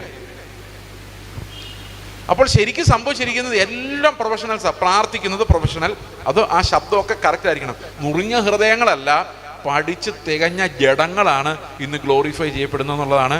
കൃപാവരങ്ങൾ ഇല്ലാതെ പോകുന്നുള്ളതിൻ്റെ വേറെ അടയാളം. പാട്ട് പാടുന്നത് ഭക്തന്മാരല്ല, പാട്ട് പാടുന്നത് വർഷിപ്പ് ലീഡേഴ്സാണ്. ഇതെല്ലാം പ്രൊഫഷണൽസാണ്, അവരെല്ലാം പഠിച്ചവരാണ്, അവരുടെ പാഠങ്ങളാണ് അവർ പ്രസിദ്ധീകരിക്കുന്നത്. ഗ്ലോറിഫൈ ചെയ്യപ്പെടുന്നത്, ഇതെല്ലാം കേട്ട് മഹത്വപ്പെടുന്നത് ഇവരാണ്, ഇവരുടെ സ്കില്ലാണ്, ഇവരുടെ ടാലൻറ്റുകളാണ് നമ്മളെല്ലാം ഉയർത്തിക്കൊണ്ടിരിക്കുന്നത്. അവരെ വിളിച്ചാൽ മതി, അവരാണ് നല്ലതുപോലെ പാടുന്നത് എന്ന് പറയുമ്പം അവരുടെ സ്കില്ലിനെയാണ് നമ്മൾ ഗ്ലോറിഫൈ ചെയ്യുന്നത്. സഹോദരങ്ങളെ, ഇങ്ങനെ ആത്മാവിനെ നിഷേധിച്ച് കളഞ്ഞ് നാശത്തിലേക്ക് പോകുന്ന ഒരു കൂട്ടമായി, നാഥനില്ലാത്ത ഒരു കൂട്ടമായിട്ട് ഈ പെന്തക്കോസ്ത് സഭ പലതായിട്ട് ചിതറി ചിന്നി പോയിക്കൊണ്ടിരിക്കുകയാണ്. ഈ അന്ത്യകാലത്ത് കർത്താവ് പറഞ്ഞ പോലെ, ലാവോദിക്യ സഭയോട് പറയുന്നത് പോലെ, കർത്താവിനെ കുറിച്ച് പോലും പറയാൻ പറ്റുന്നില്ല എന്നുള്ളതാണ് ഇതിനകത്ത് ഏറ്റവും പ്രധാനപ്പെട്ട ഒരു കാര്യം. നമ്മൾ അങ്ങോട്ട് വരികയാണ്. ഇപ്പം നമ്മൾ കണ്ടുകൊണ്ടിരുന്ന സ്ട്രക്ചറൽ പ്രോബ്ലംസിനെ കുറിച്ചാണ്. നമുക്കറിയാം, പണ്ട് യാക്കോബള്ളിലൊക്കെ പോകുന്നതിനെ കുറിച്ച് കാനമച്ചൻ പണ്ടൊരു തമാശ പറഞ്ഞാണ്. തമാശ എന്ന് പറയാൻ പറ്റത്തില്ല, അത് എന്നാലും അദ്ദേഹം പറഞ്ഞു, സുറിയാനി ക്രിസ്ത്യാനികൾക്ക് എല്ലാ ഞായറാഴ്ചയും 4 ഓണമാണ്. വന്നോണം, നിന്നോണം, കണ്ടോണം, പൊക്കോണം. ഒന്നും ചെയ്യാനില്ല. ഞാൻ ആലോചിച്ചപ്പോൾ വളരെ മനോഹരമായിട്ടുണ്ടത്. പെന്തക്കോസ്തുകാരെ സംബന്ധിച്ച് ഓരോ ഓണം കൂടെ നമുക്ക് കൂടി വയ്ക്കാതെ ഇങ്ങനെയായിരിക്കും: വന്നോണം, ഇരുന്നോണം, നിന്നോണം, ഇട്ടോണം എന്നും കൂടെ ഉണ്ട്, ഇട്ടോണം, പൊക്കോണം. ഇത്രയേ ഉള്ളൂ. ഒന്നും ചെയ്യാനില്ല, പാടണ്ട. പ്രാർത്ഥിക്കാൻ തന്നെ ഗസ്റ്റ് പാസ്റ്റർമാർ 3-4 പേര് കാണും, അവർക്ക് തന്നെ ടൈം കൊടുക്കണം. അപ്പോൾ പിന്നെ ഈ ഇതിനകത്ത് ഒരു രസകരമായ ഒരു കാര്യമാണ് ഞാൻ പറയാം. രസം എന്നൊക്കെ ഞാൻ പറയുന്നുണ്ടെങ്കിലും ഇത് ഗതികേട് കൊണ്ടാണ് ഈ രസം എന്ന് പറയുന്നത്. ഞാനൊരു 40 വർഷം പഴക്കമുള്ളൊരു ചർച്ചിൽ കുറേ വർഷങ്ങൾക്ക് മുമ്പ് പോയി. അപ്പോൾ ചർച്ചിൽ ഞായറാഴ്ച സർവീസ് നടക്കുകയാണ്. ഞായറാഴ്ച സർവീസ് നടക്കുമ്പോൾ പാസ്റ്റർ തന്നെയാണ് പ്രാർത്ഥിച്ച് തുടങ്ങുന്നത്, പാസ്റ്റർ തന്നെയാണ് പാടുന്നത്, പാസ്റ്ററുടെ മക്കളൊക്കെ ചേർന്നാണ് പാടുന്നത്. അത് കഴിയുമ്പോൾ പാസ്റ്റർ തന്നെയാണ് മധ്യസ്ഥ പ്രാർത്ഥന നടന്നത്, പാസ്റ്റർ തന്നെയാണ് സങ്കീർത്തനം വായിക്കുന്നത്, പാസ്റ്റർ തന്നെയാണ് പ്രസംഗിക്കുന്നത്. അന്ന് ഞാൻ ഉണ്ടായിരുന്നതുകൊണ്ട് ഞാൻ പ്രസംഗിച്ചെന്ന് മാത്രം, ബാക്കി എല്ലാം പാസ്റ്ററാണ് ചെയ്യുന്നത്. മധ്യസ്ഥ പ്രാർത്ഥനയും പുള്ളി തന്നെയാണ് ചെയ്യുന്നത്. ഇറങ്ങി വരാൻ നേരത്ത് ഞാൻ പുള്ളിയോട് ചോദിച്ചു, സാക്ഷ്യവും പ്രബോധനമൊന്നുമില്ല. അപ്പോൾ ഞാൻ പുള്ളിയോട് ചോദിച്ചു, പാസ്റ്ററെ, ഒരൊറ്റയാൾ 1 മിനിറ്റ് സാക്ഷ്യം പറയാൻ എന്തുകൊണ്ടാണ് കൊടുക്കാത്തത്? എല്ലാം പാസ്റ്റർ തന്നെ ചെയ്യുന്നത് എന്തുകൊണ്ടാണ്? ഒരാൾ പോലും വന്ന് എഴുന്നേറ്റൊന്നൊരു സാക്ഷ്യം പറഞ്ഞു, ഒരു വാക്ക് പറയുന്ന, ഒരു വചനത്തിൽ നിന്നൊരു ഒന്നും പറയാനില്ലാതെ ഇത്ര ദരിദ്രമായി പോയത് എങ്ങനെയാണ്? അപ്പോൾ പാസ്റ്റർ പറഞ്ഞു, എൻ്റെ പാസ്റ്ററെ, 3 വർഷത്തേക്കാണ് എൻ്റെ നിയമനം. 2.5 വർഷം ഒരു കുഴപ്പമില്ലാതെ ഞാൻ കൊണ്ടുപോയി. ഇനി ആകെ 5-6 മാസമുള്ളൂ. ഇതിനിടയിൽ ഒരു പ്രോബ്ലം ഉണ്ടാക്കാൻ ഞാനില്ല. അപ്പോൾ ഞാൻ, എന്ത് പ്രോബ്ലം? പുള്ളി പറഞ്ഞു, ഒരാൾ പ്രബോധനം പറയാൻ എഴുന്നേറ്റാൽ അവിടെ അടിയായിരിക്കും.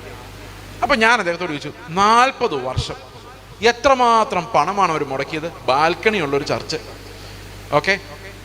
അവർ പണം പോകുന്ന പോട്ടെ, അവരുടെ സ്തോത്ര കാഴ്ച, ദശാംശം, പിന്നെ അവരുടെ സെൻറ്ററിലേക്ക് അയച്ചു കൊടുക്കുന്നത്, അതൊക്കെ കൂടാതെ ചെലവാക്കുന്ന സമയം, എന്തുമാത്രം സമയമാണ് ഈ ജീവിതത്തിനകത്ത് ഇവർ പോയി വചനം കേൾക്കാൻ വേണ്ടിയും പ്രാർത്ഥിക്കാൻ വേണ്ടി ഉപവാസം എടുക്കാൻ വേണ്ടി ചെലവഴിച്ചത്? ദിവസങ്ങൾ. എന്നിട്ട് അവസാനം 40 വർഷം കഴിഞ്ഞപ്പം ഇവർക്കുണ്ടായ ആത്മീക വളർച്ച എന്താണെന്നറിയാമോ? അയാൾ എഴുന്നേറ്റ് നിന്ന് വചനം സംസാരിച്ചാൽ അവിടെ അടിയായിരിക്കും. അതാണ് ആത്മീക വളർച്ച. ഒന്ന് ആലോചിച്ച് നോക്കിയേ. സമയനഷ്ടം, പണം നഷ്ടം, മതം മൊത്തം നഷ്ടം.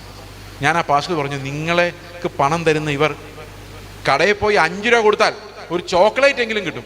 പക്ഷെ ഇവിടെ ഇത്രയും നാളും ഈ സഭയിൽ നിന്നിട്ട് അവർക്ക് അവരുടെ കൃപാവരം എന്താണെന്ന് കണ്ടുപിടിക്കാനോ, ക്രിസ്തുവിൽ എങ്ങനെയാണ് വളരേണ്ടതെന്ന് മനസ്സിലാക്കാനോ, അവിടെ ഇരിക്കുന്ന മുറിവേൽക്കുന്ന ഒരാളെ എങ്ങനെയാണ് ആശ്വസിപ്പിക്കേണ്ടതെന്ന് പറയാനോ ഒരു വാക്യം പോലും എഴുന്നേറ്റ് പറയാൻ ഭയപ്പെടുന്ന, അല്ലെ അവർ എഴുന്നേറ്റ് എന്ന് പറയുമ്പോൾ പാസ്റ്റർമാർ ഭയപ്പെടുന്ന ഒരു സംസ്കാരത്തിലേക്കാണ് നമ്മളിന്ന് പോയിക്കൊണ്ടിരിക്കുന്നത് എന്നുള്ളതാണ് ഇതിൻ്റെ അടുത്ത അപകടകരമായ കാര്യം. ഇത് ഞാൻ പറയാൻ കാരണം, സഭകൾ ഇന്ന് അന്ത്യകാലത്ത് ചിന്തിക്കേണ്ട ചില പ്രധാനപ്പെട്ട കാര്യങ്ങളാണ്. എങ്ങനെയാണ് ഈ സ്ട്രക്ചർ നമ്മളെ തകർത്തതെന്നും, എങ്ങനെയാണ് ഈ കൃപാവരങ്ങളെ നിഷേധിക്കുന്നത്. എന്തുകൊണ്ടാണ് കൃപാവരങ്ങൾ ഉള്ളവരെ നമുക്ക് വേണ്ട? കാരണം അവർ കർത്താവിൻ്റെ നാമത്തിൽ സംസാരിക്കുമ്പോൾ നമുക്ക് ഭയമാണ്, നമ്മുടെ അസ്തിത്വത്തെ ബാധിക്കുന്ന കാര്യമാണ്. അതുകൊണ്ടാണ് അങ്ങനെയുള്ള കാര്യങ്ങളെ നമ്മൾ നിഷേധിക്കുന്നത്. ഇനി പ്രധാനപ്പെട്ട 2-3 കാര്യങ്ങളിലേക്ക് ഞാൻ വരാൻ ആഗ്രഹിക്കുകയാണ്. എന്താണ് ഈ അന്ത്യകാലത്ത് സഭ ചെയ്യേണ്ടത്? നിങ്ങൾക്കറിയാമോ, ഏറ്റവും ശക്തമായി വളരുന്ന സഭകളിൽ ഒന്നാണ് ചൈനയിലെ സഭ എന്ന് പറയുന്നത്. അതുപോലെ പല രാജ്യങ്ങളിലും സുവിശേഷത്തിന് സ്വാതന്ത്ര്യമില്ലാത്ത അനേകം രാജ്യങ്ങളിൽ ശക്തമായ സഭകളുണ്ട്. അതെല്ലാം രഹസ്യ സഭകളാണ്. ചൈനയിൽ പരസ്യമായിട്ട് സഭ നടത്താൻ സാധിക്കില്ല. രഹസ്യ സഭകൾ അനേകമുണ്ട്, ഹൗസ് ചർച്ചുകൾ അനേകമുണ്ട്. ഗവൺമെൻറ് എത്ര വിചാരിച്ചാലും ഈ സഭയെ ഇല്ലാതാക്കാൻ പറ്റത്തില്ല. കാരണം ഇതൊരു പ്രത്യേക തരം മെക്കാനിസമാണ് കർത്താവ് വെച്ചിരിക്കുന്നത്. ഇനി നമ്മൾ പലരും വിചാരിക്കുന്നത് ഈ മതപരമായ എതിർപ്പുകൾ വർദ്ധിക്കുമ്പോൾ, ഗവൺമെൻറ്റിൻ്റെ എതിർപ്പുകൾ വർദ്ധിക്കുമ്പോൾ സഭ തകർന്നു പോകുന്നതാണ്. തകർന്നു പോകുന്ന എന്തായിരിക്കും അറിയാം? നമ്മൾ ഉണ്ടാക്കി വെച്ചിരിക്കുന്ന സ്ട്രക്ചറുകളാണ് തകരാൻ പോകുന്നത്. മനസ്സിലായോ? നമ്മുടെ ബാങ്ക് അക്കൗണ്ടുകളൊക്കെ ഫ്രീസ് ചെയ്തേക്കാം. നമ്മുടെ സംഘടനകൾ ചിലപ്പോൾ ഇനി നിയമവിരുദ്ധമാണെന്ന് പ്രഖ്യാപിക്കപ്പെട്ടേക്കാം. അങ്ങനെ നമ്മൾ പുറമേ ഉള്ള സ്ട്രക്ചറുകളെല്ലാം ഗവൺമെൻറ്റിന് തടസ്സപ്പെടുത്താം. പക്ഷേ എന്നോട് പ്രാർത്ഥിക്കരുതെന്ന് പറയാനൊരു ഗവൺമെൻറ്റും ഇല്ല. എൻ്റെ വീട്ടിൽ എൻ്റെ സഹോദരങ്ങൾ കൂടിയിരുന്ന് സ്തോത്രം ചെയ്യരുതെന്ന് പറയാൻ ഒരു ഗവൺമെൻറ്റിന് സാധിക്കില്ല. കാരണം ഒരിക്കലും സഭ ഒരിക്കലും ഇല്ലാതായി പോകുന്നില്ല. നമ്മൾ വിചാരിക്കുന്നത് ആ സ്ട്രക്ചറാണ് സഭയെന്നാണ്. പക്ഷെ സഭ ആ സ്ട്രക്ചറല്ല, കർത്താവിനെ വിളിക്കുന്ന ഒരു കൂട്ടം ജനമാണ് ആ സഭയെന്ന് പറയുന്നത്. അതിനെ തൊടാൻ ആരെക്കൊണ്ടും പറ്റത്തില്ല. അപ്പം നമ്മൾ അന്ത്യകാലത്ത് ഭയങ്കര പോരാട്ടമെന്ന് പറയരുത്. ഒരു പോരാട്ടവും വെളിയിൽ നിന്ന് വരുന്നില്ല. അതെല്ലാം ജയിക്കാൻ സഭയ്ക്ക് ശക്തിയുണ്ട്. കാരണം പുറമേ നിന്നുള്ളൊരു ശക്തിക്ക് നമ്മളെ തോൽപ്പിക്കാൻ സാധിക്കില്ല. കാരണം അതിന് ഏറ്റവും വലിയ തെളിവ്, ഏറ്റവും പാഷനേറ്റ് ആയിട്ട് വിശ്വസിക്കുന്നവർ പല സ്ഥലത്തുള്ളത് സൗദി അറേബ്യ പോലുള്ള രാജ്യങ്ങളിൽ, ചൈന പോലുള്ള രാജ്യങ്ങളിലുള്ള വിശ്വാസികൾ അവരാരാധിക്കാൻ വേണ്ടി റിസ്ക് എടുത്തും കഷ്ടപ്പെട്ടും ചെയ്യുമ്പോൾ, ഇന്നറിയാം ഇന്ന് ഏറ്റവും കൂടുതൽ മിഷണറിമാരെ അയക്കുന്ന ഒരു രാജ്യം ചൈനയാണ്. ഗവൺമെൻറ്റിന് അറിയില്ല. അവർ പണിക്കാരായിട്ടൊക്കെ പല സ്ഥലത്തും പോയി മിഷണറി വേല ചെയ്യാം. വേറെ പല രാജ്യങ്ങളിൽ പോയി അവർ കൂലിവേല ചെയ്ത് സുവിശേഷം പറയാൻ വേണ്ടി പോകുന്ന, കൂലിവേല ചെയ്തേ പോകാൻ പറ്റുള്ളൂ. അപ്പോൾ അങ്ങനെ ചെയ്യുന്ന അനേകം മിഷണറിമാർ ഇന്ന് ചൈനയും കൊറിയയൊക്കെയാണ് ഏറ്റവും കൂടുതൽ മിഷണറിമാരെ അയക്കുന്നത്. അതിൻ്റെ കാരണം എന്താണ്? അവിടുത്തെ ചർച്ചിന് പണം കൊണ്ടുള്ള അധികാരമില്ല, സ്ട്രക്ചർ ഇല്ല, അവർക്ക് ഞങ്ങൾ ഈ വിഭാഗക്കാരെന്ന് പറയാനുള്ള അഭിമാനമില്ല. ഏതെങ്കിലും വിഭാഗം എന്ന് പറഞ്ഞാൽ ഉടനെ അകത്ത് പോകും. അവർക്ക് വിഭാഗങ്ങളില്ല, കർത്താവ് മാത്രമേ ഉള്ളൂ. അപ്പോൾ കർത്താവ് മാത്രമുള്ള ഒരു സഭ എന്ന് പറയുന്നത്, I don't have any other property, എനിക്ക് കർത്താവ് അല്ലാതെ ഒരു സ്വത്തുമില്ല എന്ന് സഭ പറയുമ്പോഴാണ് സഭയ്ക്ക് ഏറ്റവും കൂടുതൽ ശക്തിയുള്ളത്. അങ്ങനെ പറയണമെങ്കിൽ നമ്മൾ വലിയൊരു തകർച്ചയിലൂടെ, ഒരു ബ്രോക്കൺനെസ്സിലൂടെ ഇന്നത്തെ സഭകൾ കടന്നുപോയാൽ മാത്രമേ അവർക്ക് അങ്ങനെ പറയാൻ പറ്റുള്ളൂ. ഞങ്ങൾക്ക് കർത്താവ് അല്ലാതെ ആരുമില്ല എന്ന് പറയണമെങ്കിൽ ആ ഒരു ബ്രോക്കൺനെസ്സിലൂടെ കടന്നുപോയാൽ മാത്രമേ സാധിക്കുള്ളൂ. അതുകൊണ്ട് ഈ സഭയുടെ ഭാവിയെക്കുറിച്ച് നമ്മൾ ഒരിക്കലും ഉത്കണ്ഠപ്പെടേണ്ട എന്ന് ഞാൻ വിചാരിക്കുന്നു. പക്ഷേ നമ്മൾ സഭയോട് എന്താണ് ചെയ്യുന്നതെന്നുള്ളതിനെക്കുറിച്ച് നമുക്ക് സുബോധം ഉണ്ടാകേണ്ടതും ആവശ്യമാണ് എന്ന് ഞാൻ വിചാരിക്കുന്നു. ഓക്കെ, ഇനി എന്താണ്? നമ്മൾ 2 കാര്യമാണ് ഞാൻ പ്രധാനമായിട്ടും പറഞ്ഞത്. ഒന്ന് അതിൻ്റെ സ്ട്രക്ചറിനെ കുറിച്ചും മറ്റതിൻ്റെ ശുശ്രൂഷകളെ കുറിച്ചുമാണ്. ഇനി അടുത്തത് പ്രധാനമായിട്ടും പറയാൻ പോകുന്നത് ഈ സഭയിൽ ഉപദേശം എന്താണ് എന്നുള്ളതാണ്. ഈ ഉപദേശത്തെക്കുറിച്ച് പറയുമ്പോൾ നമ്മൾ ആദ്യം മനസ്സിലാക്കേണ്ട ഒരു കാര്യം, ക്രിസ്തുവാണ് സഭയുടെ തല എന്നുള്ളത് ഒരിക്കലും നമ്മൾ മാറ്റിവെക്കാൻ പാടില്ലാത്തൊരു സത്യമാണ്. അതായത് the church always focus on Christ and Christ alone. ക്രിസ്തു തലയായ അനേക അവയവങ്ങൾ കണക്ട് ചെയ്യപ്പെടുന്ന ഒരു ബോഡിയാണ് സഭ എന്ന് പറയുന്നത്. അപ്പോൾ ഈ സഭയിൽ സംഭവിക്കുന്ന ഒരു കാര്യം എന്ന് പറയുന്നത്, ലവോദിക്ക സഭയുടെ ദൂതൻ എഴുതുക എന്ന് പറഞ്ഞ് കർത്താവ് പറയുന്ന ഒരു കാര്യമുണ്ട്. കണ്ടാലും ഞാൻ വാതിക്കൽ നിന്ന് മുട്ടുന്നു, അല്ലേ? അപ്പോൾ നമ്മൾ സാധാരണ പറയുന്നത് എന്നതാണ്? ഈ വാതിക്കൽ നിന്ന് മുട്ടുന്നത് എന്തിൻ്റെ വാതിക്കലാണ്? ഹൃദയത്തിൻ്റെ വാതിക്കൽ എന്നാ പറയുന്നത്. മിക്കവാറും ആൾക്കാരെല്ലാം പറയുന്നത് കർത്താവ് ഇങ്ങനെ ഹൃദയത്തിൻ്റെ വാതിൽക്കൽ വന്ന് മുട്ടിക്കൊണ്ടിരിക്കുകയാണ്. എന്നാൽ ശരിക്കും കർത്താവ് മുട്ടുന്നത് ഹൃദയത്തിൻ്റെ വാതിൽക്കലല്ല. കർത്താവ് ശരിക്കും മുട്ടുന്നത് സഭയുടെ വാതിൽക്കലാണ്. ലാവോദിക്ക സഭയുടെ ദൂതന് എഴുതുക, കണ്ടാലും ഞാൻ വാതിൽക്കൽ നിന്ന് മുട്ടുന്നു. അപ്പോൾ സഭയുടെ ദൂതനോട് പറയുന്നത്, ഞാൻ എവിടെ നിന്നാണ് മുട്ടുന്നത്? സഭയുടെ വാതിൽക്കൽ. അപ്പോൾ സഭയുടെ വാതിൽക്കൽ നിന്ന് കർത്താവ് മുട്ടണമെങ്കിൽ കർത്താവ് അകത്താണോ പുറത്താണോ? വാതിക്കൽ നിന്ന് ഒരാൾ മുട്ടണമെങ്കിൽ അകത്തായിരിക്കോ പുറത്തായിരിക്കും? നിങ്ങൾ ആരെങ്കിലും ഒരു വീട്ടിനകത്ത് കയറിയിട്ട് വാതിലെ മുട്ടുമോ? ഇന്നേവരെ നിങ്ങൾ ചെയ്തിട്ടുണ്ടോ? വീട്ടിനകത്ത് കയറിയിട്ട് പുറത്തോട്ടുള്ള ഡോറിൽ മുട്ടി എത്ര പേരുണ്ട്? ഒരാവശ്യമില്ല. നമ്മൾ വെളിയിൽ നിന്നേ മുട്ടുള്ളൂ അല്ലേ? അങ്ങനെയല്ലേ? നിങ്ങൾ അകത്ത് കയറിയിട്ടാണോ മുട്ടുന്നത്? അപ്പോൾ ലൗദിക്യ സഭയുടെ ദൂതനോട് പറയാണ്, ഇതാ ഞാൻ വെളിയിൽ നിന്ന് മുട്ടുന്നു, വാതിക്കൽ നിന്ന് മുട്ടുന്നു എന്ന് പറഞ്ഞ അർത്ഥം എന്താ? കർത്താവ് അകത്തില്ല, പുറത്താണ്. ഇത് നമുക്ക് എങ്ങനെ മനസ്സിലാക്കാൻ പറ്റുന്നത്? കർത്താവ് അകത്തില്ല, പുറത്താണ്. നിങ്ങളൊരു കാര്യം ചെയ്യാം. നിങ്ങളൊരു സാധാരണ പെന്തക്കോസ്ത് ചർച്ചിലേക്ക്, ഞാൻ ഈ പെന്തക്കോസ്ത് സഭയുടെ കുറ്റം പറയല്ല, ഇനി രക്ഷപ്പെടണമെങ്കിൽ ആ സഭയ്ക്ക് രക്ഷപ്പെടാൻ എളുപ്പം, അതുകൊണ്ടാണ് പറയുന്നത്. ഒരു പെന്തക്കോസ്ത് സഭയിലോട്ട് നിങ്ങൾ ഞായറാഴ്ച കടന്നു ചെല്ലുകയാണ്. ചെന്ന് കഴിയുമ്പം അവിടെ കാണുന്ന കാഴ്ച, ശരിക്കും പറഞ്ഞ് എനിക്ക് ഞായറാഴ്ച ഈ സഭകളിൽ പോകാൻ ഭയങ്കര വിഷമമാണ്. നമ്മൾ വന്ന് കയറുന്ന ഒരു പാട്ട് പാടുന്നു, 2 പാട്ട് പാടുന്നു, പ്രാർത്ഥിച്ചിട്ട് 2 പാട്ട് പാടുന്നു, അല്ലെങ്കിൽ 2 3, ചില സഭകളിൽ 3 പാട്ട് പാടുന്നു. ഉദാഹരണത്തിന് യഹോവ ദൈവമാം വിശുദ്ധ ജാതി നാം, അല്ലെങ്കിൽ യാഹു നല്ല ഇടയൻ എന്നും എൻ്റെ പാലകൻ, അല്ലേ? അങ്ങനെയൊക്കെയല്ല പാട്. എന്താ പിന്നൊരു പാട്ടുണ്ടല്ലോ, യഹോവ ദൈവമാം വിശുദ്ധ ജാതി നാം, പാട്ടൊക്കെ പാടി അവസാനം നല്ലപോലെ കൈയടിച്ചു. കുറച്ച് നേരത്തേക്ക് സുബോധമൊക്കെ പോയി, നമുക്ക് ഭയങ്കര സന്തോഷമായി. അതൊരു ലഹരി പോലെ. നമുക്ക് ഒരു പ്രാവശ്യം അങ്ങനെ സുബോധമായി പിന്നെ മോണി കള്ളു കുടിക്കുന്നവർക്ക് അതേ ഫീലിംഗ് തന്നെയാണ്. പിറ്റേ ആഴ്ച അതേ ഒരു ബൂസ് കിട്ടിയില്ലെങ്കിൽ, അതേ ഒരു എക്സൈറ്റ്മെൻറ്റ് കിട്ടിയില്ലെങ്കിൽ ആരാധന ശരിയായില്ലായിരുന്നു പറയും. പക്ഷെ നമ്മൾ ശരിക്കും ആരാധിച്ചോ ഇല്ലയോ എന്ന് ആത്മാവിന് മാത്രമേ അറിയത്തുള്ളൂ. അത് നമ്മൾ ശരിക്കും കർത്താവിനെ സ്തുതിച്ചോ മഹത്വപ്പെടുത്തിയോ നമ്മൾ അവനെ സ്തോത്രം ചെയ്തോ ഇതൊന്നും നമുക്ക് അറിയത്ത് പോലുമില്ല. ഓക്കെ. അപ്പോൾ അത് കഴിഞ്ഞ് ഒരു പ്രസംഗമാണ് ദാവീദിനെ കുറിച്ചാണ്, സങ്കീർത്തനത്തിൽ നിന്നാണ്. ഇപ്പോൾ ദാവീദ് വീണതും എഴുന്നേറ്റതും ഓടിയതും ഡാൻസ് ചെയ്തതും, ഗോലിയാത്തിനെ കൊന്നതും, ഊര്യാവിനെ കൊന്ന ശേഷം അവന് മാനസാന്തരം ഉണ്ടായപ്പം പറഞ്ഞതും, പിന്നെ ഭ്രാന്തായിട്ട് അഭിനയിച്ച് പറഞ്ഞു, ഇങ്ങനെയൊക്കെയുള്ള കാര്യങ്ങളൊക്കെ നല്ല വർണ്ണാഭമായി പ്രസംഗിച്ച് അത് കഴിഞ്ഞപ്പം സാക്ഷ്യത്തിൻ്റെ സമയം. സാക്ഷ്യം ഉണ്ടെങ്കിൽ, ഇപ്പോൾ സാക്ഷ്യമൊക്കെ പറയാൻ എല്ലാവർക്കും കൊണ്ട് പേടിയാണ്, ഞാൻ നേരത്തെ പറഞ്ഞ പോലെ. സാക്ഷ്യം പറയാനുണ്ടെങ്കിൽ എൻ്റെ കൊച്ചിൻ്റെ വിസ ശരിയായിട്ടില്ല, നിങ്ങൾ പ്രാർത്ഥിക്കണം. എൻ്റെ എക്സാമിനേഷൻ അടുത്ത ആഴ്ചയാണ്, പ്രാർത്ഥിക്കണം. അതുപോലെ എൻ്റെ അയൽവക്കക്കാരെ കൊണ്ട് ഭയങ്കര പ്രശ്നമാണ്, പ്രാർത്ഥിക്കണം. എൻ്റെ വീട്ടിൽ എനിക്ക് കുടിച്ചിട്ട് എപ്പോഴും എൻ്റെ ഭർത്താവ് ഇടിയാണ്, പ്രാർത്ഥിക്കണം. അതുപോലെ എൻ്റെ സാമ്പത്തിക പ്രശ്നമാണ്, കടഭാരമാണ്, പ്രാർത്ഥിക്കണം. പിന്നെ ദേശത്തിന് വേണ്ടി പ്രാർത്ഥിക്കണം, നാടിന് വേണ്ടി പ്രാർത്ഥിക്കണം. ആമേൻ. പിന്നെ അടുത്തത് പ്രസംഗത്തിന് ഏതെങ്കിലും ഒരു സ്പെഷ്യലിസ്റ്റ് പാസ്റ്റർ എവിടെന്നെങ്കിലും ഗസ്റ്റായിട്ട് വിളിച്ചിട്ടുണ്ടാവും. പുള്ളി ശരിക്കും ഇയ്യോബിൻ്റെ കഥ പറയുന്നതിൻ്റെ എക്സ്പേർട്ടായിരിക്കും. അല്ലെങ്കിൽ പുള്ളി 3 പേരെ സിംഹക്കുടിയിലിട്ടതിൻ്റെ, അല്ലെങ്കിൽ ഈ അവസാനം കെട്ടിടം പണി, നമ്മുടെ ആലയം പണിയുടെ സ്പെഷ്യലിസ്റ്റ് ആയിരിക്കും. റിസ്റ്റോറേഷൻ, അതായത് നമുക്ക് ആലയം പുനഃപ്രതിഷ്ഠ ഉണ്ടല്ലോ, എസ്രാ നെഹമയ, അതൊക്കെ ആയിരിക്കും പുള്ളിയുടെ വിഷയം. അല്ലെങ്കിൽ മോശയുടെ പഞ്ചഗ്രന്ഥങ്ങളൊക്കെ ആയിരിക്കും. പ്രസംഗമൊക്കെ കഴിഞ്ഞ് നമ്മൾ വീട്ടിൽ പോകും. അപ്പം നമ്മുടെ കൂടെ 2 യഹൂദന്മാരുണ്ടായിരുന്നു, ചുമ്മാ സങ്കല്പിച്ചു. അപ്പോൾ ഒരു യഹൂദൻ മറ്റേ യഹൂദനോട് പറയും, എടാ നമ്മളെന്തിനാണ് ഈ കൊച്ചി സിനഗോഗ് വരെ പോകുന്നത്? നമുക്ക് ഇവിടെ ഈ കോട്ടയത്ത് കൂടിയാൽ പോരെ. അതെങ്ങനെ? ഇത് പെന്തക്കോസ്ത്, ഇത് തീവ്രവാദി ക്രിസ്ത്യാനികളാണ്, നീ എന്തോ പറയുന്നത്? ക്രിസ്ത്യാനികളോ? അവര് ഈ 3 മണിക്കൂറായിട്ട് യേശു ക്രിസ്തു എന്നൊരു വാക്ക് പറഞ്ഞു, നിങ്ങൾ കേട്ടോ? ഒരു പാട്ട് കേട്ടില്ലേ, യഹോവ ദൈവമാം വിശുദ്ധ, അത് നമ്മളല്ലേ? അത് ശരിയാണല്ലോ. യാഹ് നല്ല ഇടയൻ, അത് നമ്മുടെ സങ്കീർത്തനല്ലേ? അത് ശരിയാണല്ലോ. മനോഹരം യാഹ് നിന്റെ ആലയം, നമ്മുടെ ആലയം, നമ്മുടെ സങ്കീർത്തനം, ശരിയാണല്ലോ. അവർ പറഞ്ഞ പ്രസംഗം കേട്ടോ, ദാവീദ്, മോശെ, ഗോലിയാത്ത്, എവിടെ ക്രിസ്തു എവിടെയായിരുന്നു? അത് ശരിയാ. അപ്പോൾ പിന്നെ നമ്മൾ അങ്ങോട്ട് പോകണ്ടേ? അപ്പം നമുക്ക് ഇടർച്ചയായിട്ടുള്ള ക്രിസ്തു ഇവർക്കും ഇല്ലെന്ന് തോന്നുന്നു. എന്നാൽ പിന്നെ നമുക്ക് ഇവിടെ തന്നെ കൂടിയേക്കാമെന്ന് യഹൂദന്മാർ ചിന്തിച്ചാൽ എന്തെങ്കിലും വിഷമമുണ്ടോ? സഹോദരങ്ങളെ, വർഷങ്ങൾ യേശുക്രിസ്തുവിനെ കുറിച്ച് ഒരു വാക്കുപോലും പറയാതെ പോയാലും ഒരു കുറ്റബോധവുമില്ല. ഞങ്ങൾ കർത്താവിനെ കുറിച്ച് മിണ്ടുന്നില്ല എന്നുള്ള കാര്യം ഇവർക്ക് അറിയാനും വയ്യ. അതാണ്, ഞങ്ങൾക്ക് കർത്താവ് ഇല്ലെന്നും കർത്താവ് വെളിയിൽ നിന്ന് മുട്ടിക്കൊണ്ടിരിക്കുവാന്നും സഭയിൽ നിന്ന് കർത്താവിനെ വേണ്ടാന്ന് വെച്ചിട്ട് ഈ ഗിരിപ്രഭാഷണമൊക്കെ പ്രസംഗിച്ചാൽ പ്രശ്നമാവുമെന്ന് വിചാരിച്ച് പണ്ടേ വിട്ടതാണെന്നും നമ്മൾ പോലും അറിയുന്നില്ല. അതാണ് ഈ അന്ത്യകാലത്തിൻ്റെ ഒരു ചതി എന്ന് പറയുന്നത്. വി ഹാവ് റിജക്റ്റഡ് ക്രൈസ്റ്റ് എന്നുള്ളതാണ് ഇതിനകത്തുള്ള ഏറ്റവും വലിയ കാര്യം. ഞാനൊരു മിഷനിലുള്ള 2-3 പേരോട് സംസാരിക്കായിരുന്നു. അപ്പോൾ അവർ പറഞ്ഞു ഭയങ്കര സാമ്പത്തിക പ്രതിസന്ധിയാണ്. അപ്പോൾ ഞാൻ എൻ്റെ നെയ്വിറ്റി എന്ന് പറയും, ഞാൻ അവരോട് ചോദിച്ചു, കർത്താവില്ല പിന്നെ എന്തിനാണ്? അന്നേരം പിന്നെ ബിസിനസ് മീറ്റിങ്ങിനിടയിൽ വന്ന് ഒരുത്തൻ ഇങ്ങനെയൊക്കെ പറയുന്നത് എന്ന് പറഞ്ഞു കഴിഞ്ഞാൽ അത് വേറെ ഇത് വേറെ. അപ്പം നമ്മൾ ഈ കർത്താവിൻ്റെ ആ വിശ്വാസത്തിൽ നിന്നും കർത്താവ് നമുക്ക് വേണ്ടി വെച്ചിരിക്കുന്ന വഴികളിൽ നിന്നെല്ലാം അകന്നു പോയിക്കൊണ്ടിരിക്കുകയാണ്. അപ്പം നിങ്ങൾ വിചാരിക്കരുത് ഇത്രയും കുറ്റം പറഞ്ഞിട്ട് ഇയാളങ്ങ് പോയാൽ ഞങ്ങൾ എങ്ങനെ സമാധാനമായിട്ട് ഉറങ്ങുമെന്ന്. അതുകൊണ്ട് ഞാൻ ഇതിനകത്തുള്ള പോസിറ്റീവ് കാര്യങ്ങളോട് പറഞ്ഞിട്ട് നമുക്ക് അവസാനിപ്പിക്കാം.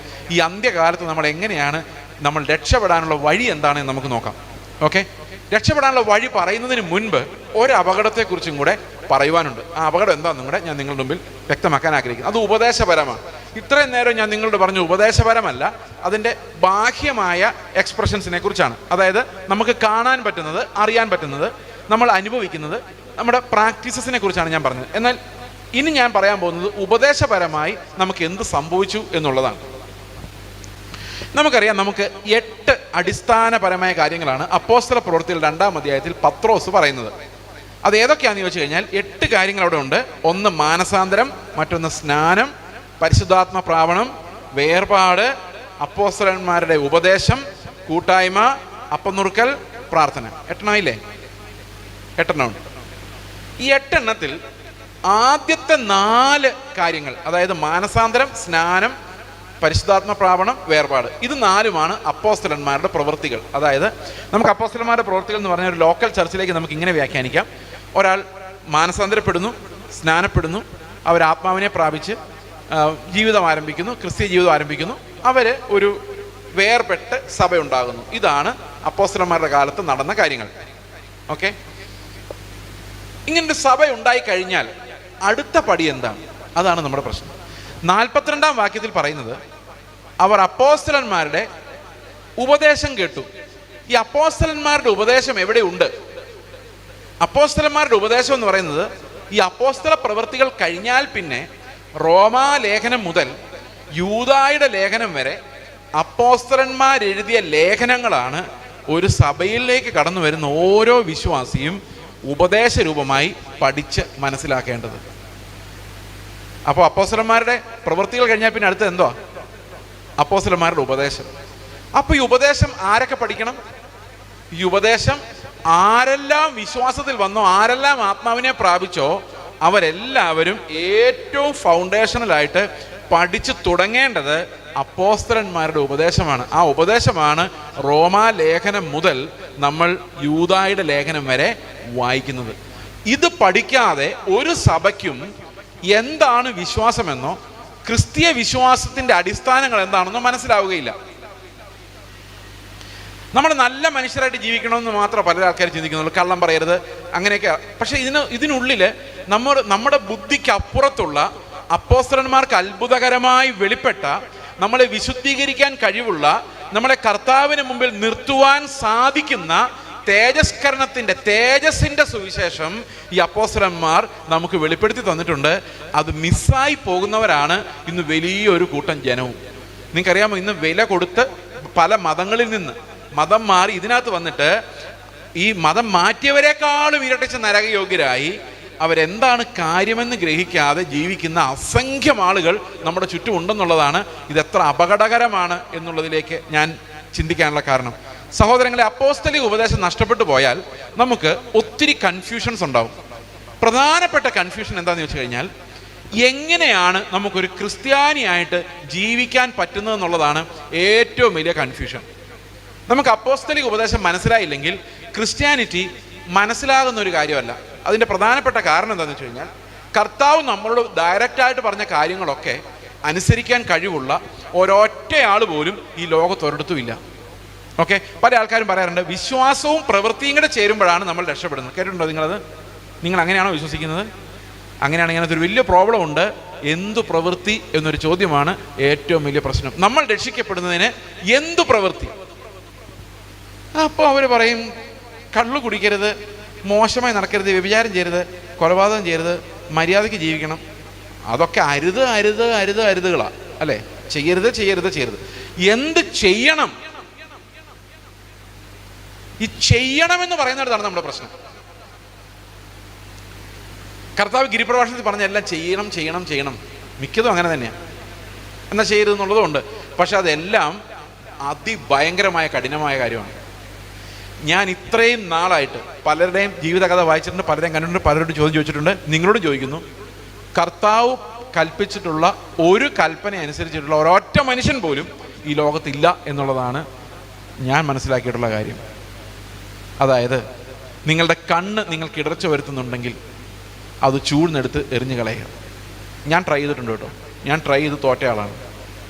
ഞാൻ വർഷങ്ങൾക്ക് മുമ്പ് 2007 ഞാനിങ്ങനെ ആലോചിച്ചു, ഈ കണ്ണുള്ളതുകൊണ്ടാണല്ലോ പാപം എല്ലാം ചെയ്യുന്നത്. ഞാൻ നോക്കിയിട്ട് ഒരു 95% പാപം കണ്ണിൽ നിന്നാണ് വരുന്നത്. അപ്പോൾ നമുക്ക് ഈ ടൈൽസ് കാണുമ്പോൾ ഈ ടൈൽസ് തന്നെ നമ്മുടെ വീട്ടിലിടണം എന്ന് തോന്നുന്ന കണ്ണുള്ളതുകൊണ്ടല്ലേ. അല്ലെങ്കിൽ ഏത് ടൈൽസാണ് എന്താ നമ്മൾ ആരും മൈൻഡ് ചെയ്യുന്നില്ല.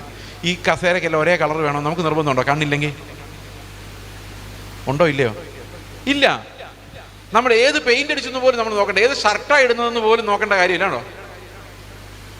നമുക്ക് കണ്ണെന്ന് പറഞ്ഞൊരു സാധനം ഇല്ലായിരുന്നെങ്കിൽ ഫാഷൻ ഇൻഡസ്ട്രി ഇല്ല, മൂവി ഇൻഡസ്ട്രി ഇല്ല, എന്താ പറയുന്നത്, ഡിസൈനിങ് ഒന്നുമില്ല, സ്റ്റൈലെന്ന് പറഞ്ഞൊരു സാധനം ഇല്ലാതായിപ്പോയി. ലോകത്ത് സ്റ്റൈല്, ആഗ്രഹങ്ങൾ, മോഹങ്ങൾ ഒരു 95%. ഞാൻ ഈ കൺമോഹം എന്ന് പറയുമ്പോൾ പെട്ടെന്ന് ലൈംഗികമായ പാവങ്ങളെക്കുറിച്ച് മാത്രമേ, അതും ഇതും എല്ലാം. ഈ കണ്ണെന്ന് പറയുന്ന ഒരു ഭയങ്കര ഹൈവേ ടു സിന്നാണ്. ഞാനിങ്ങനെ ആലോചിച്ചൊരു ദിവസം.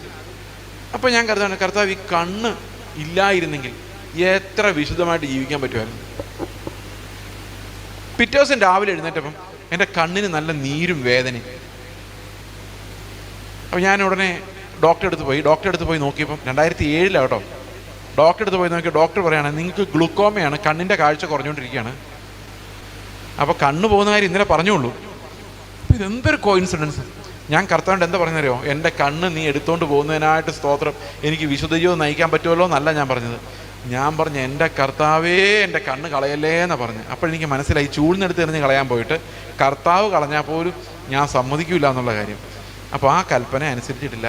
ഇടർച്ച എപ്പോഴും സംഭവിക്കുന്നുണ്ട്. നമ്മൾ ഓരോന്ന് കാണുമ്പോൾ നമുക്ക് ഇത് മതിയായിരുന്നു, അത് വേണ്ടായിരുന്നു, നമുക്ക് ഈ ഹോട്ടലിൽ കയറിയാൽ മതിയായിരുന്നു, അല്ല ഈ ഡ്രസ്സ് എടുത്താൽ മതിയായിരുന്നു, ഈ കണ്ണില്ലായിരുന്നു, അതൊന്നുമില്ല, നമുക്ക് ഉള്ളതുകൊണ്ട് എല്ലാം തൃപ്തിയായിരുന്നേനെ. പക്ഷെ ഇവിടെ എല്ലാം നമുക്ക് ആ തൃപ്തിക്കുറവിൻ്റെ കാരണം ഈ കണ്ണാണ്. ഓക്കെ, ശരിയാണോ? പക്ഷെ നമ്മൾ കണ്ണെടുത്ത് ചൂടിനെടുത്ത് എറിഞ്ഞ് കളഞ്ഞിട്ടുണ്ടോ? ഇല്ല. നിങ്ങളുടെ വീട്ടിൽ അത്താഴമോ മുത്താഴമോ നടക്കുമ്പോൾ നിങ്ങൾ കുരുടരെയും മുടന്തരെയും കുഷ്ഠരോഗികളാണോ വിളിച്ചത്? അതോ അടുത്തുള്ളവരെ ആണോ? ആരെയാണ് വിളിച്ചത്? നമ്മുടെ ബന്ധുക്കാരെയും ചേർച്ചക്കാരെയും വിളിച്ചത്. അങ്ങനെ നമുക്ക് ചെയ്യാൻ പറ്റുള്ളൂ. ഓരോ കൽപ്പന, സുവിശേഷം പറയാൻ ഒരു സ്ഥലത്ത് പോകുമ്പോൾ നിങ്ങൾ ചെരുപ്പെടുക്കരുത്, എക്സ്ട്രാ ഡ്രസ്സ് എടുക്കരുത്, പൊക്കണം, ബാഗ് എടുക്കരുത്, പേഴ്സ് എടുക്കരുത്. ഞാനൊരു ബാഗും തൂക്കണ്ട ഇവിടെ വന്നേക്കുന്നത്. പുതിയ നിയമത്തിൽ കർത്താവ് നമ്മളോട് പറഞ്ഞ ഒരൊറ്റ കൽപ്പന പോലും അനുസരിക്കാൻ കപ്പാസിറ്റി ഉള്ള ഒരൊറ്റ ആൾ പോലും ഈ ലോകത്ത് ഒരിടത്തുമില്ല. ഇത് വായിച്ചു കഴിയുമ്പോൾ അപ്പോസ്തലിക ഉപദേശം അറിയത്തില്ല, നമ്മൾ എങ്ങനെയാണ് ഈ അനുസരണത്തിലേക്ക് പോകുന്നതെന്ന് അറിയത്തില്ല. അപ്പോസ്തലന്മാർ ഇത് അനുസരണമാക്കി മാറ്റാനുള്ള ഒരു ടെക്നിക്ക് നമുക്ക് പറഞ്ഞു തന്നിട്ടുണ്ട്, പക്ഷേ നമുക്കത് അറിയത്തില്ല. ഓക്കെ, അപ്പോൾ ആ ടെക്നിക്ക് നമുക്ക് അറിയത്തില്ലാത്തതുകൊണ്ട് നമ്മൾ എന്ത് ചെയ്യുന്നു?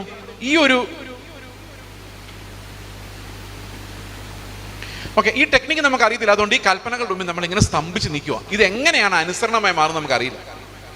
അതിന് പകരം നമ്മൾ എന്ത് ചെയ്യുന്നറിയാം? നമ്മളെ കൊണ്ട് പറ്റുന്ന ചില കാര്യങ്ങൾ കണ്ടുപിടിച്ച് ഇതിനോട് ഫിറ്റ് ചെയ്യും. ഏതാ? വിശ്വാസത്തിനോട്. പറ്റാത്ത കാര്യങ്ങൾ നമ്മളെ കൊണ്ട് പറ്റുകയില്ല, എനിക്കും പറ്റുന്നില്ല, പാസ്റ്റർക്കും പറ്റുന്നില്ല, ഞാൻ അറിയുന്ന ആർക്കും പറ്റുന്നില്ല.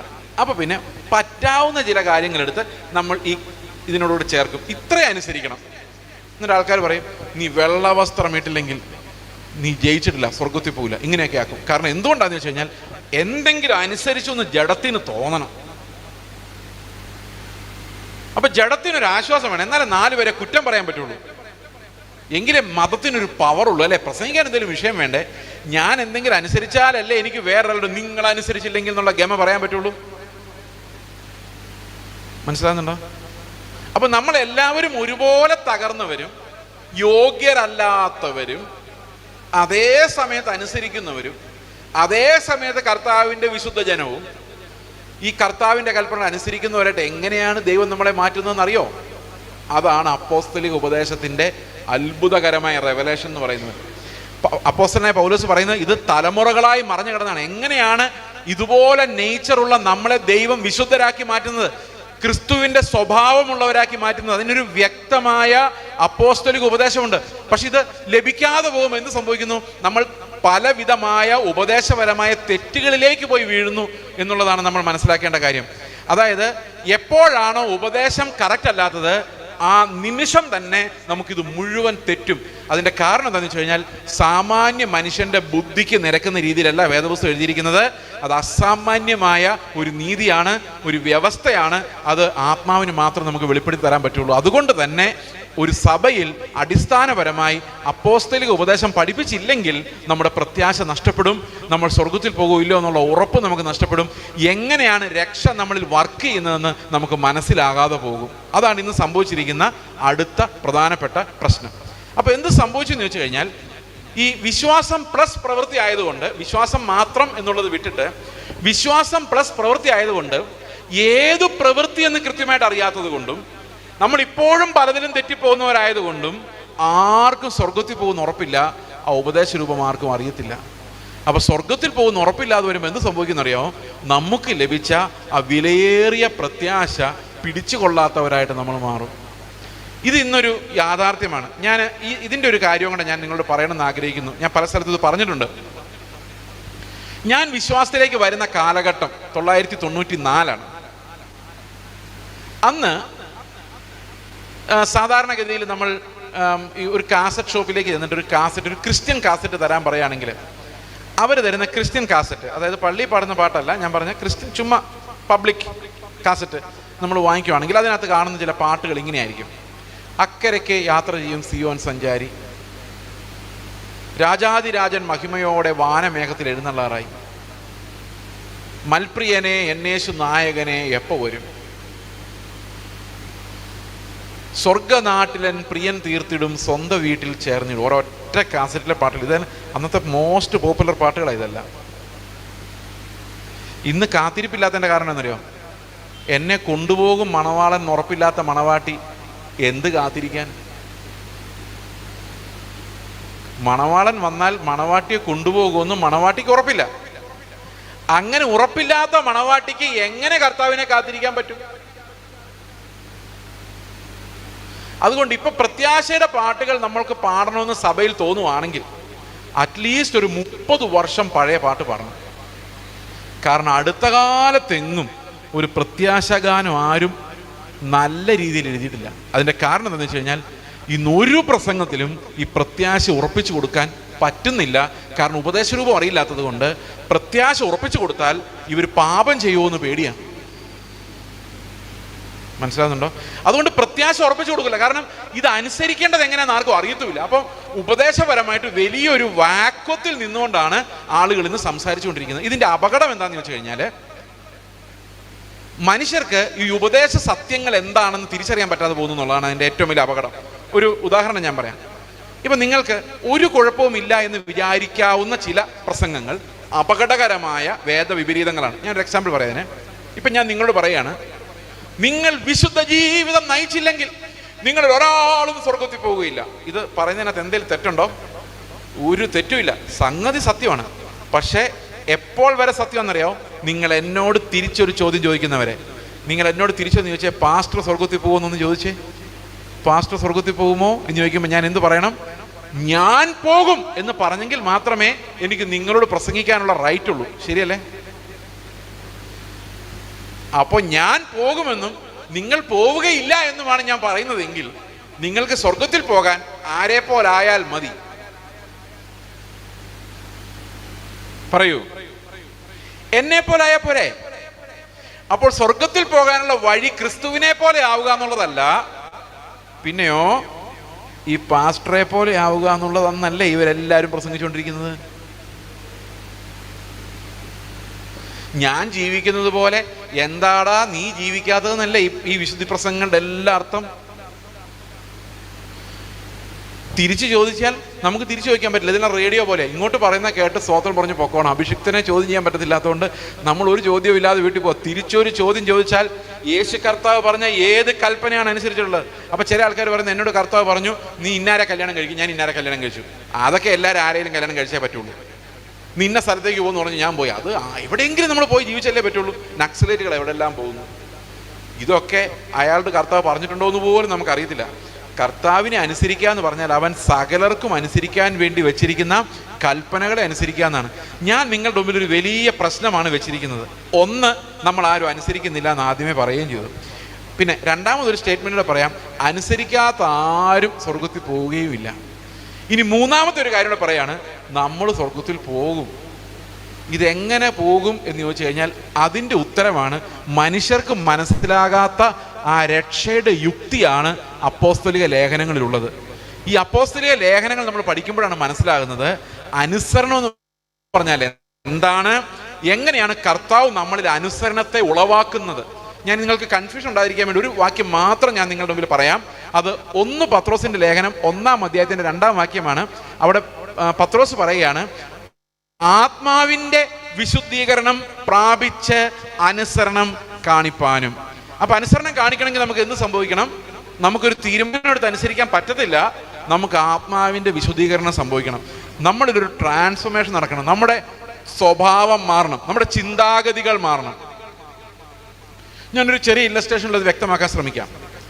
നിങ്ങളുടെ മാതാപിതാക്കൾ നിങ്ങളോട് എന്തെങ്കിലും പറയുന്നു, അല്ലെങ്കിൽ നിങ്ങൾ നിങ്ങളുടെ പിള്ളേരോട് എന്തെങ്കിലും പറയുന്നു. പിള്ളേരോട് പറയുന്നു, ഞാൻ വെളിയിൽ പോകുമ്പോഴേക്കും നീ റൂമെല്ലാം അടിച്ചു വാരി ക്ലീൻ ആക്കിയിട്ടേക്കണമെന്ന് പറയുന്നു. ഇവൻ പറയുന്നു, എനിക്ക് സൗകര്യമില്ല.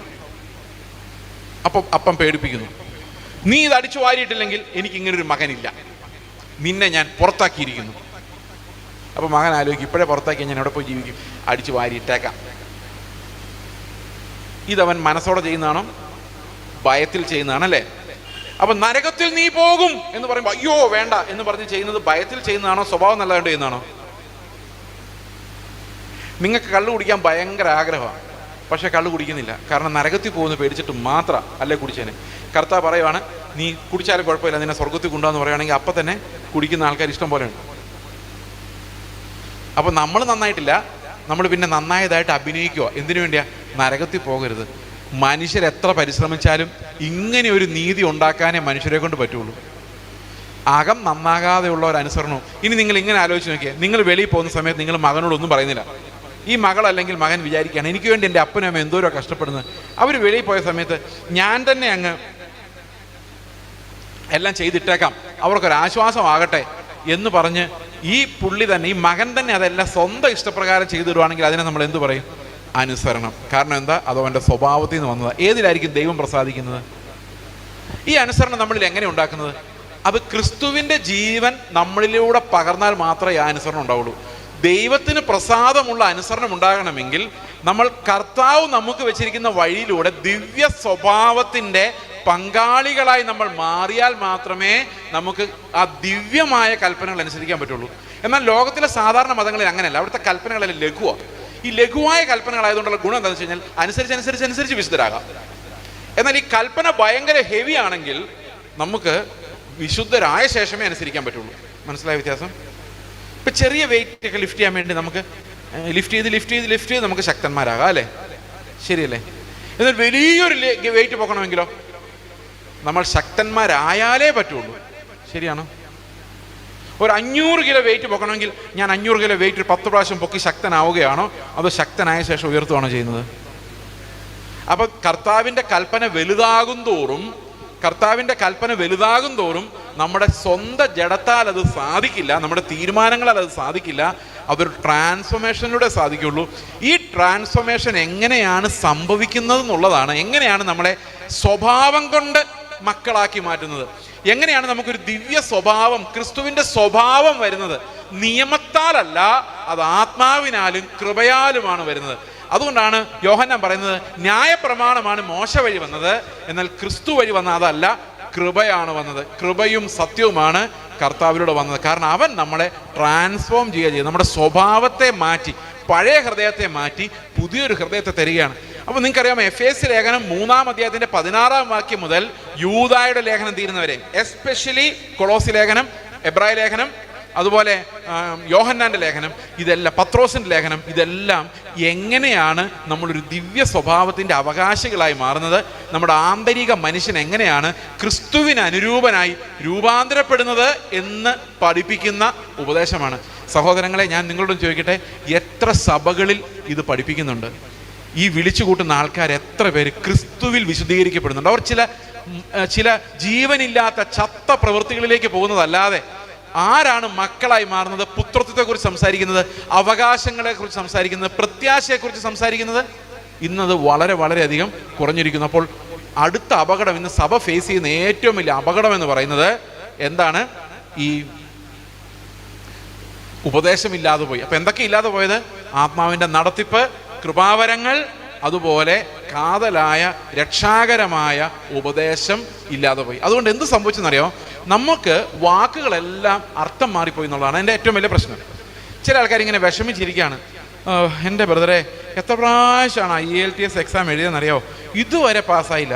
അപ്പം സഹോദരൻ ആശ്വസിപ്പിക്കുകയാണേ, എന്നോട് പ്രത്യാശ ഇല്ലാത്തവരെ പോലെ ഇങ്ങനെ ദുഃഖിക്കല്ലേ, അടുത്ത പ്രാവശ്യം കിട്ടും. അപ്പോൾ പ്രത്യാശ എന്ന് പറഞ്ഞാൽ എന്തോ? അടുത്ത പ്രാവശ്യം IELTS കിട്ടും. അതാണ് പ്രത്യാശ. ഇതാണ് ആശ്വാസമൊക്കെ പറഞ്ഞത്. അപ്പോൾ പ്രത്യാശ എന്നുള്ള വാക്കിൻ്റെ അർത്ഥം മാറി. എന്താണ്? IELTS കിട്ടും, നമ്മുടെ കടഭാരം മാറും. ഇനി വിശ്വാസം എന്ന് പറയുന്നത് ഇതുപോലെ തന്നെയാണ്. വിശ്വാസം എന്ന് പറയുന്നതും എന്നെ വലിയവനാക്കും, എന്നെ ദേശത്ത് മാനിക്കും. എനിക്ക് ദേശത്ത് മാനിക്കും കേൾക്കുമ്പോൾ ഏറ്റവും കൂടുതൽ ചിരി വരുന്നത്. കാരണം ഞാൻ ഈ ഒത്തിരി വിശുദ്ധന്മാരുടെ കഥകളും മിഷണന്മാരുടെ കഥകളൊക്കെ ഞാൻ വായിക്കുമായിരുന്നു രക്ഷിക്കപ്പെടുന്നതിന് മുമ്പ് തന്നെ. എന്താണെന്നറിയത്തില്ല, ഞാൻ സ്കൂളിൽ പഠിക്കുന്ന സമയത്ത് കന്യാസ്ത്രീകളുടെ സ്കൂളിലാണ് പഠിച്ചുകൊണ്ടിരുന്നത്. അപ്പോൾ അവർ എന്നെ എപ്പോൾ കണ്ടാലും ഏതെങ്കിലും ഒരു പുസ്തകം വായിക്കാൻ തരും. കൊച്ചു ത്രേസ്യ പുണ്യാളത്തി, അഗസ്റ്റിൻ, അതുപോലെയുള്ള കഥകളാണ്. ഇതെന്തിനെനിക്ക് തരുന്നത് എനിക്കൊരു പിടിയില്ലായിരുന്നു. അപ്പോൾ അവരുടെ വിശുദ്ധന്മാരിലൊന്നും നമ്മൾ വിശ്വസിക്കുന്നില്ല, അത് വേറെ കാര്യം. പക്ഷെ ചെറുപ്പം തൊട്ട് എനിക്ക് ഈ പുസ്തകങ്ങളൊക്കെ കിട്ടുന്നത്. എന്താണെന്നറിയത്തില്ല, എന്നെ കാണുന്ന ഉടനെ ആ കന്യാസ്ത്രീകൾക്ക് തോന്നുന്നത്, അമ്മമാർക്ക് തോന്നുന്നു ഇത് ഒരെണ്ണം ഇവന് കൊടുത്തേക്കാന്നാണ്. അപ്പം ഞാനിതെല്ലാം കണ്ട് വായിച്ചിട്ട് പിന്നെ ഈ ചരിത്രം ഇതെല്ലാം കുറച്ചൊക്കെ മനസ്സിലാക്കിയപ്പം മിഷണറി ചരിത്രങ്ങളൊക്കെ വായിച്ചു കഴിഞ്ഞപ്പോൾ എനിക്ക് മനസ്സിലായി ഒത്തിരി മിഷണറിമാർ വന്ന് കർത്താവിൻ്റെ മരിച്ചിട്ടുണ്ട്, ഈ ലോകത്തിൽ നിന്ദിക്കപ്പെട്ടിട്ടുണ്ട്, അപമാനിക്കപ്പെട്ടിട്ടുണ്ട്, അപമാനം സഹിച്ചിട്ടുണ്ട്.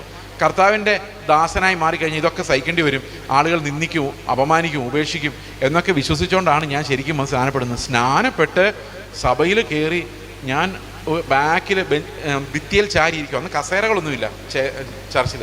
എനിക്ക് അന്നും തടിയാണ്, ഇന്നും തടിയാണ്. അപ്പോൾ അന്ന് ഞാൻ ഏറ്റവും ബാക്കിലിരിക്കുകയാണ്. സാധാരണ ആൾക്കാർ പാസ്റ്റർമാരായിട്ടാണ് തടി വയ്ക്കുന്നത്. ഞാൻ തടി വെച്ച ശേഷമാണ് പാസ്റ്ററായത്. അപ്പോൾ ഏറ്റവും ബാക്കിൽ ഇങ്ങനെ ചാരിയിരിക്കുക. കാരണം എനിക്ക് ചുമ്മാ ഇങ്ങനെ തറയിലധികം നേരം ഇരിക്കാൻ പറ്റത്തില്ല. അപ്പം അവിടെ പ്രവാചകൻ വന്ന് പറഞ്ഞുകൊണ്ടിരിക്കുകയാണ്, നിന്നെ നിന്ദിച്ചവരുടെ ഇടയിൽ നിന്നെ മാനിക്കുന്ന ഒരു ദൈവമാണ്. അപ്പം ഞാൻ ആലോചിച്ചു, എന്നെ ആരും നിന്ദിച്ചത്? ആരും നിന്ദിച്ചില്ല. ഈ മാനം ആർക്ക് വേണം? കർത്താവിനില്ലാത്ത മാനം ഇവരെന്തിനാണ് എനിക്ക് ഓഫർ ചെയ്യുന്നത്? എന്ത് ബിസിനസ്സാണ് ഇവിടെ നടക്കുന്നത്? എന്ത് ബിസിനസ്, എന്ത് കച്ചവടമാണ് ഈ നടക്കുന്നത്? നമ്മുടെ സഭകളിൽ ഇന്ന് നടക്കുന്നത്, ഇന്ന് മനുഷ്യർക്ക് എന്താണ് വേണ്ടത്? ഞാൻ നേരത്തെ പറഞ്ഞ പോലെ ആ വസ്തുക്കളുടെ മായ ചന്തയിലെ കച്ചവടമാണ് ഇന്ന് നടക്കുന്നത്. അതിനൊരു എക്സാമ്പിൾ ഞാൻ പറയാം. എന്നോട് പല പ്രവാചകന്മാരും വന്ന് പലതും പ്രവചിച്ചിട്ടുണ്ട്. ഒരു പ്രവാചകൻ പറഞ്ഞാൽ നിങ്ങളുടെ ശുശ്രൂഷയുടെ തലം മാറാൻ പോവാണ്. ഞാൻ പറഞ്ഞു എങ്ങനെ? ഇപ്പോൾ 200 പേരോട് സംസാരിക്കുന്ന നിങ്ങൾ 2000 പേരോട് സംസാരിക്കുന്ന തലത്തിലേക്ക് നിങ്ങളുടെ ശുശ്രൂഷ മാറാൻ പോകുന്നു. ഇത് എങ്ങനെയുണ്ട് ഈ പ്രവചനം? സ്തോത്രം പറയണോ? സ്തോത്രം പറയാം. പക്ഷെ അതിലൊരു സൂത്രമുണ്ട്. ആ സൂത്രം എന്താണെന്ന് വെച്ച് കഴിഞ്ഞാൽ, ഞാൻ അദ്ദേഹത്തോട് തിരിച്ചു ചോദിച്ചു, ഇങ്ങനെയാണ്: ഒരു ശമരിയാക്കാരി സ്ത്രീ അടുത്തേക്ക് പോയ കർത്താവിൻ്റെ പൊസിഷനിലേക്കോ, ഒരു ഷണ്ണന് വേണ്ടി മരുഭൂമിയിലൂടെ നടന്ന ഫിലിപ്പോസിൻ്റെ ആത്മഭാരത്തിലേക്കോ, ഒരു ആടിനെ കാണാതെ പോയാൽ അതിനെ അന്വേഷിച്ചുകൊണ്ട് നടക്കുന്ന കർത്താവിൻ്റെ ഹൃദയത്തിലേക്കോ എനിക്കൊരു പ്രൊമോഷൻ ഉണ്ടോ? അതോ ഞാൻ അപ്പോഴും സംഖ്യ എത്രയെന്ന് നോക്കുന്ന ആളായിരിക്കുമോ? അതായത് ഇന്ന് 200 പേരുണ്ടെങ്കിൽ പ്രസംഗിച്ചാൽ സാറ്റിസ്ഫൈഡ് ആകുന്ന ഞാൻ നാളെ കൂടുതൽ വഷളായി 2000 പേരില്ലെങ്കിൽ തൃപ്തിയാകാത്ത ഒരാളായിട്ട് മാറുമോ? അപ്പോൾ ഇത് ശരിക്കും ഒരു പ്രൊമോഷൻ ആണോ, അതോ ഞാൻ നശിച്ചു പോവുകയാണോ? ഞാൻ അദ്ദേഹത്തോട് ചോദിച്ചു, ഒരാളെ അന്വേഷിച്ച് പോകാനുള്ള കർത്താവിൻ്റെ ഹൃദയം എനിക്ക് ലഭിക്കുമോ ഇല്ലയോ? ആ പ്രൊമോഷൻ എനിക്ക് കിട്ടാൻ എന്തെങ്കിലും വഴിയുണ്ടോ എന്നൊന്ന് പറയാമോ പ്രവാചക എന്ന് ഞാൻ ചോദിച്ചു. അപ്പോൾ പ്രവാചകൻ എന്നോട് പറഞ്ഞു, പാസ്റ്ററെ, ഞാൻ പറയുന്ന എല്ലാം അതുപോലെ നടക്കാറുണ്ട്, പക്ഷേ ഇതിപ്പോൾ ഞാൻ ഏത് ആത്മാവിലാണ് പ്രവചിക്കുന്നതെന്ന് എനിക്ക് തന്നെ സംശയം തോന്നുവാണ് എന്ന് അദ്ദേഹം എന്നോട് പറഞ്ഞു. അദ്ദേഹം പ്രവചനമൊക്കെ നിർത്തി ഇപ്പോൾ ജോലി ചെയ്ത് ജീവിക്കുകയാണ്. ആ ജോലിയിൽ ദൈവം അദ്ദേഹത്തെ അനുഗ്രഹിച്ച് സന്തോഷമായിട്ട് ജീവിച്ചു പോകുന്നു. സഹോദരങ്ങളെ, നമ്മൾ ഒരു പ്രസംഗം കേൾക്കുമ്പോൾ അവർ നമ്മളോട് നടത്തുന്ന ഒരു കച്ചവടമാണ്. ഈ കച്ചവടത്തിൽ വിശ്വസിച്ചാണ് ഇന്ന് ആളുകളെല്ലാം വഞ്ചിക്കപ്പെടുന്നത്. നിങ്ങൾക്കറിയാമോ, കോവിഡ് വന്നപ്പോൾ ക്രിസ്ത്യാനികളിലും 2% മരിച്ചു, അക്രൈസ്തവരിലും 2% മരിച്ചു, ദൈവത്തിൽ വിശ്വസിക്കാത്തവരിലും 2% മരിച്ചു. അപ്പം നമ്മൾ പ്രാർത്ഥിച്ചതൊക്കെ എവിടെ പോയി? ഇനി ബിസിനസ്സിന് ഇറങ്ങിക്കഴിഞ്ഞാൽ കർത്താവിൻ്റെ നാമത്തിൽ ബിസിനസ് തുടങ്ങിയവനും 2 പേര് ജയിച്ചു. ഒരു ദൈവത്തെ പേടിയില്ലാത്തവനും ബിസിനസ്സിൽ ജയിച്ചു. കർത്താവിനെ വിളിച്ചവർ 2 പേര് ജയിച്ചപ്പോൾ അവിടെയും 2 പേര് ജയിച്ചു. നമ്മുടെ ഇടയിലും കുറേ പേര് തോറ്റുപോയി. അവർ പിന്നെ അടുത്ത പ്രവാചകനെ അന്വേഷിച്ച് പോയി. 2 പേര് പരിപാടി നിർത്തിപ്പോയി. ഇത് അവിടെ അങ്ങനെ തന്നെ നടക്കുന്നത്. അവർ പ്രവാചകന്മാരല്ല, അവർ മന്ത്രവാദികളെ നോക്കുന്നത്. അപ്പോൾ ഇവിടെ എല്ലാം പരിപാടി ഒരുപോലെ നടക്കുന്നത്. ഞാനൊരു കാര്യം പറയട്ടെ, ഇനി അത് മാത്രമല്ല, നമ്മുടെ പിള്ളേർ സ്കൂളിൽ പോയി ഭയങ്കര പ്രാർത്ഥന പിള്ളേരാണ്. അപ്പനും അമ്മയും സമാധാനം കൊടുക്കാതെ പ്രാർത്ഥിപ്പിച്ച് വിടുന്ന പിള്ളേരാണ്. അവിടെ ചിലപ്പോൾ പ്രാർത്ഥിക്കാത്ത പിള്ളേർക്ക് 1ാം റാങ്ക്, ഇവന് കഷ്ടിച്ച് പാസ്. ഇപ്പോൾ കർത്താവെ, ഞാൻ നിന്നോട് പ്രാർത്ഥിച്ചിട്ട് ഒരു പ്രയോജനമില്ല. അവൻ നിന്നെ നിന്ദിച്ചുകൊണ്ട് നടക്കുന്നവനൊക്കെ എന്ത് ബുദ്ധിയാണ് കൊടുത്തേക്കുന്നത്? എന്തു പറയും? പിള്ളേർ കുറെ കഴിയുമ്പോൾ മനസ്സിലാക്കും, ഈ പ്രാർത്ഥിക്കുന്നൊന്നും അല്ലാതെ കാര്യങ്ങളൊന്നും നടക്കുന്നില്ല. അവരുടെ ഉള്ളിൽ നിന്ന് ആ വിശ്വാസം അങ്ങ് പോകും. അവർ വെളിയിൽ പറയല. അവർ കീബോർഡ് കിട്ടുമ്പം തട്ടിക്കൊണ്ടിരിക്കും, പക്ഷെ അവരുടെ ഉള്ളിൽ കർത്താവ് ഉണ്ടായിരിക്കില്ല. കാരണം ക്ലാസ്സിൽ 1-ാം റാങ്ക് തരാമെന്നോ ജോലി തരാമെന്നോ ബിസിനസ് രക്ഷപ്പെടുത്തി തരാമെന്നോ നീ ഇവിടെ മരിക്കാതെ നിത്യം ജീവിക്കുമെന്നൊന്നും കർത്താവ് ഒരു വാഗ്ദത്വവും ഒരിടത്തും പറഞ്ഞിട്ടില്ല. പിന്നെ എങ്ങനെയാണ് നമ്മൾ ഈ വാഗ്ദത്തം പിടിച്ചുകൊണ്ട് നടന്നത്? അപ്പൊ പറയും പഴയ നിയമത്തിൽ ഭയങ്കര വാഗ്ദത്തങ്ങളുണ്ട്. പഴയ നിയമത്തിൽ വാഗ്ദത്തങ്ങളുണ്ട് അഭിഷേകം ഇല്ലാത്തവർക്ക്. അഭിഷേകമുള്ളവരുടെ ജീവിതം നോക്കിയാൽ തന്നെ നമുക്ക് പേടിയാവും. ഹാബേൽ യാഗം കഴിച്ച് അന്നേരം തന്നെ മരിച്ചുപോയി. ഒരു 5 ദിവസം ജീവിക്കാൻ പറ്റിയില്ല.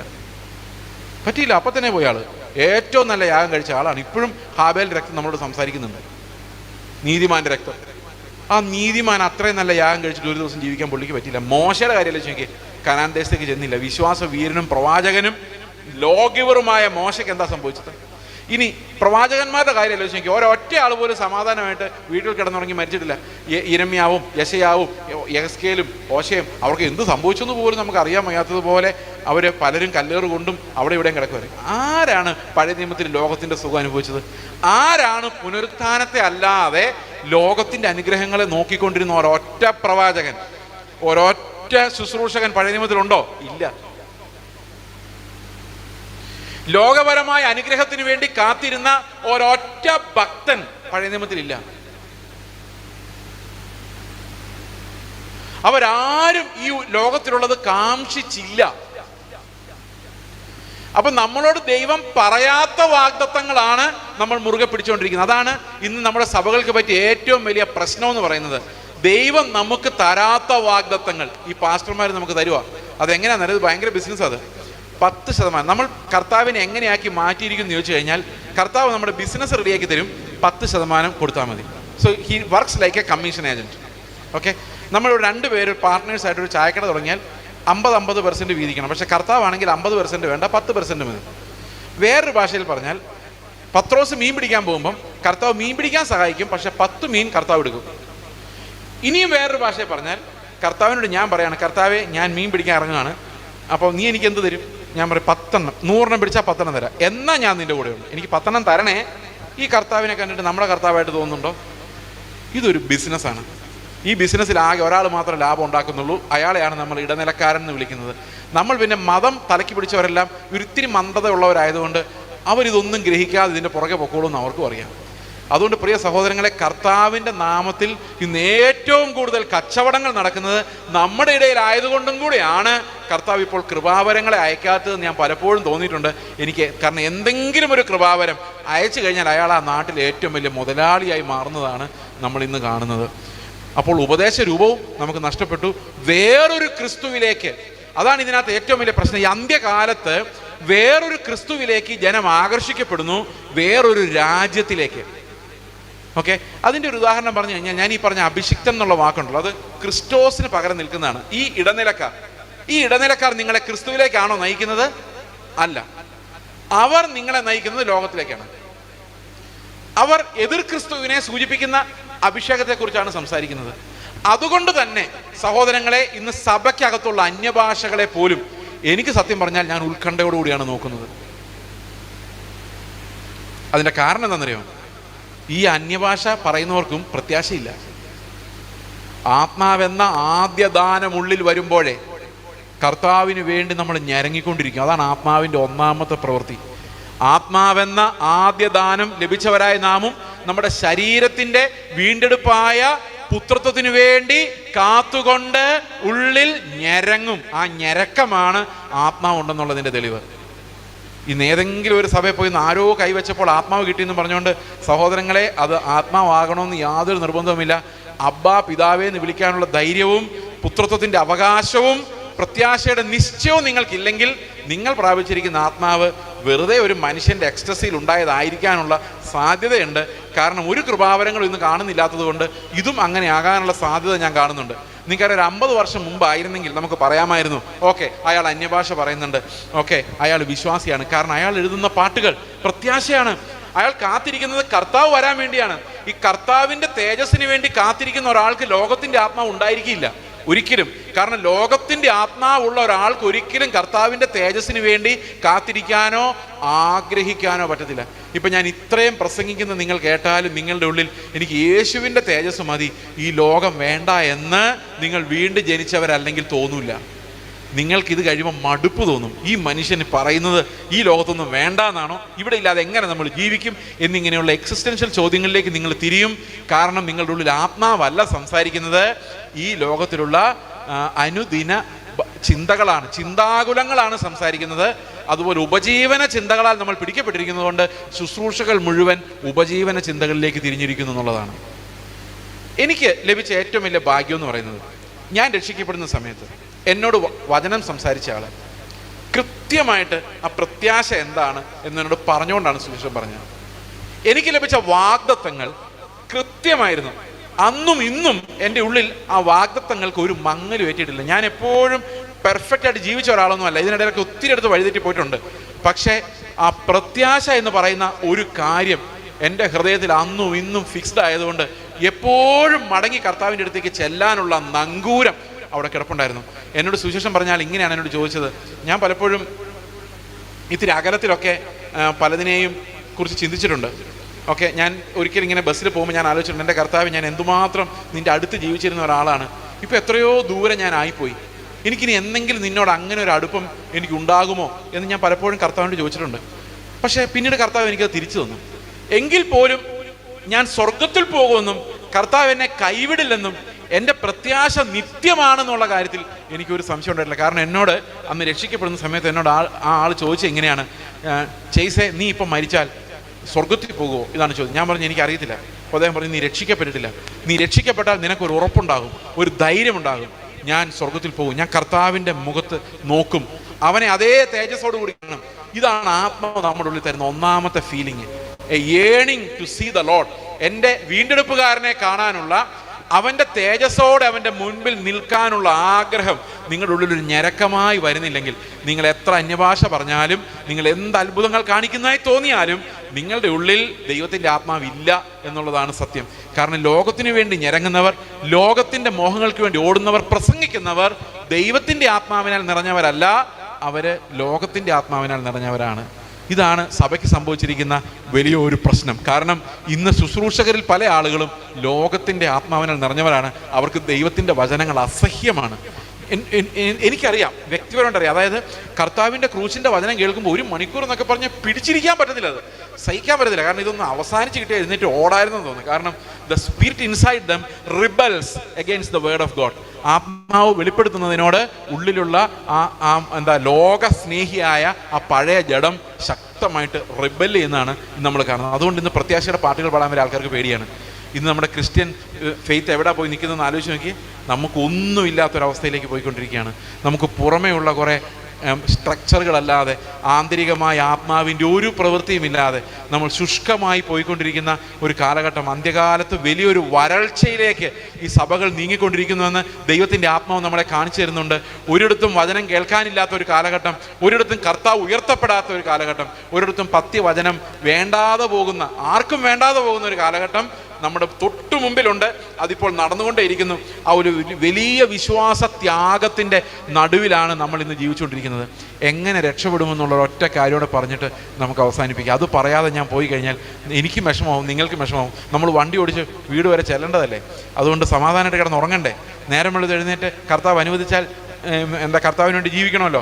അതുകൊണ്ട് നമുക്കൊരു ആശ്വാസം ആവശ്യമാണ് എന്നുള്ളത് കൊണ്ട് എങ്ങനെയാണ് ദൈവം നമ്മളെ രക്ഷിക്കുന്നത്, ഈ അതിഭയങ്കരമായ അനുസരണം നമുക്ക് കർത്താവ് എങ്ങനെയാണ് തരുന്നതെന്നും കൂടെ നമുക്ക് നോക്കാം. അത് ദൈവത്തിൻ്റെ ഒരു പ്രവൃത്തിയാണ് ശരിക്കും പറഞ്ഞു കഴിഞ്ഞാൽ. അതായത് ഒരു ധനവാനായ മനുഷ്യൻ ഒരിക്കൽ കർത്താവിനെ കാണാൻ വേണ്ടി ചെന്നു.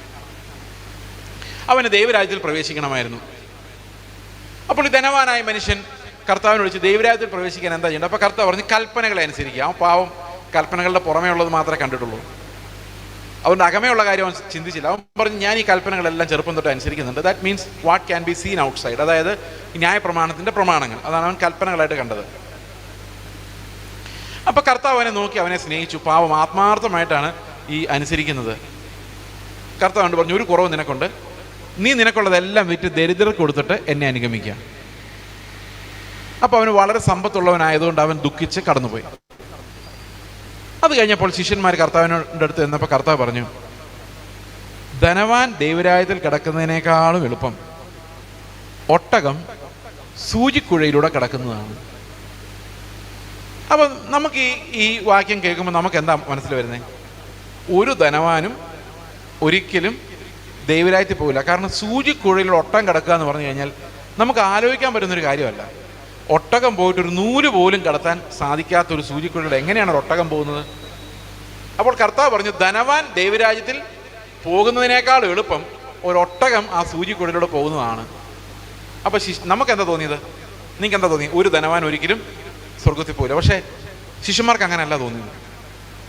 നമുക്കെന്താ അങ്ങനെ തോന്നിയെന്നറിയോ? നമ്മൾ ഒട്ടകത്തെ നോക്കിയത്. ഒട്ടകത്തെ നോക്കിയപ്പോൾ ഒരു കാര്യം ഉറപ്പായി, സൂചിക്കുഴയിലൂടെ പോകില്ല.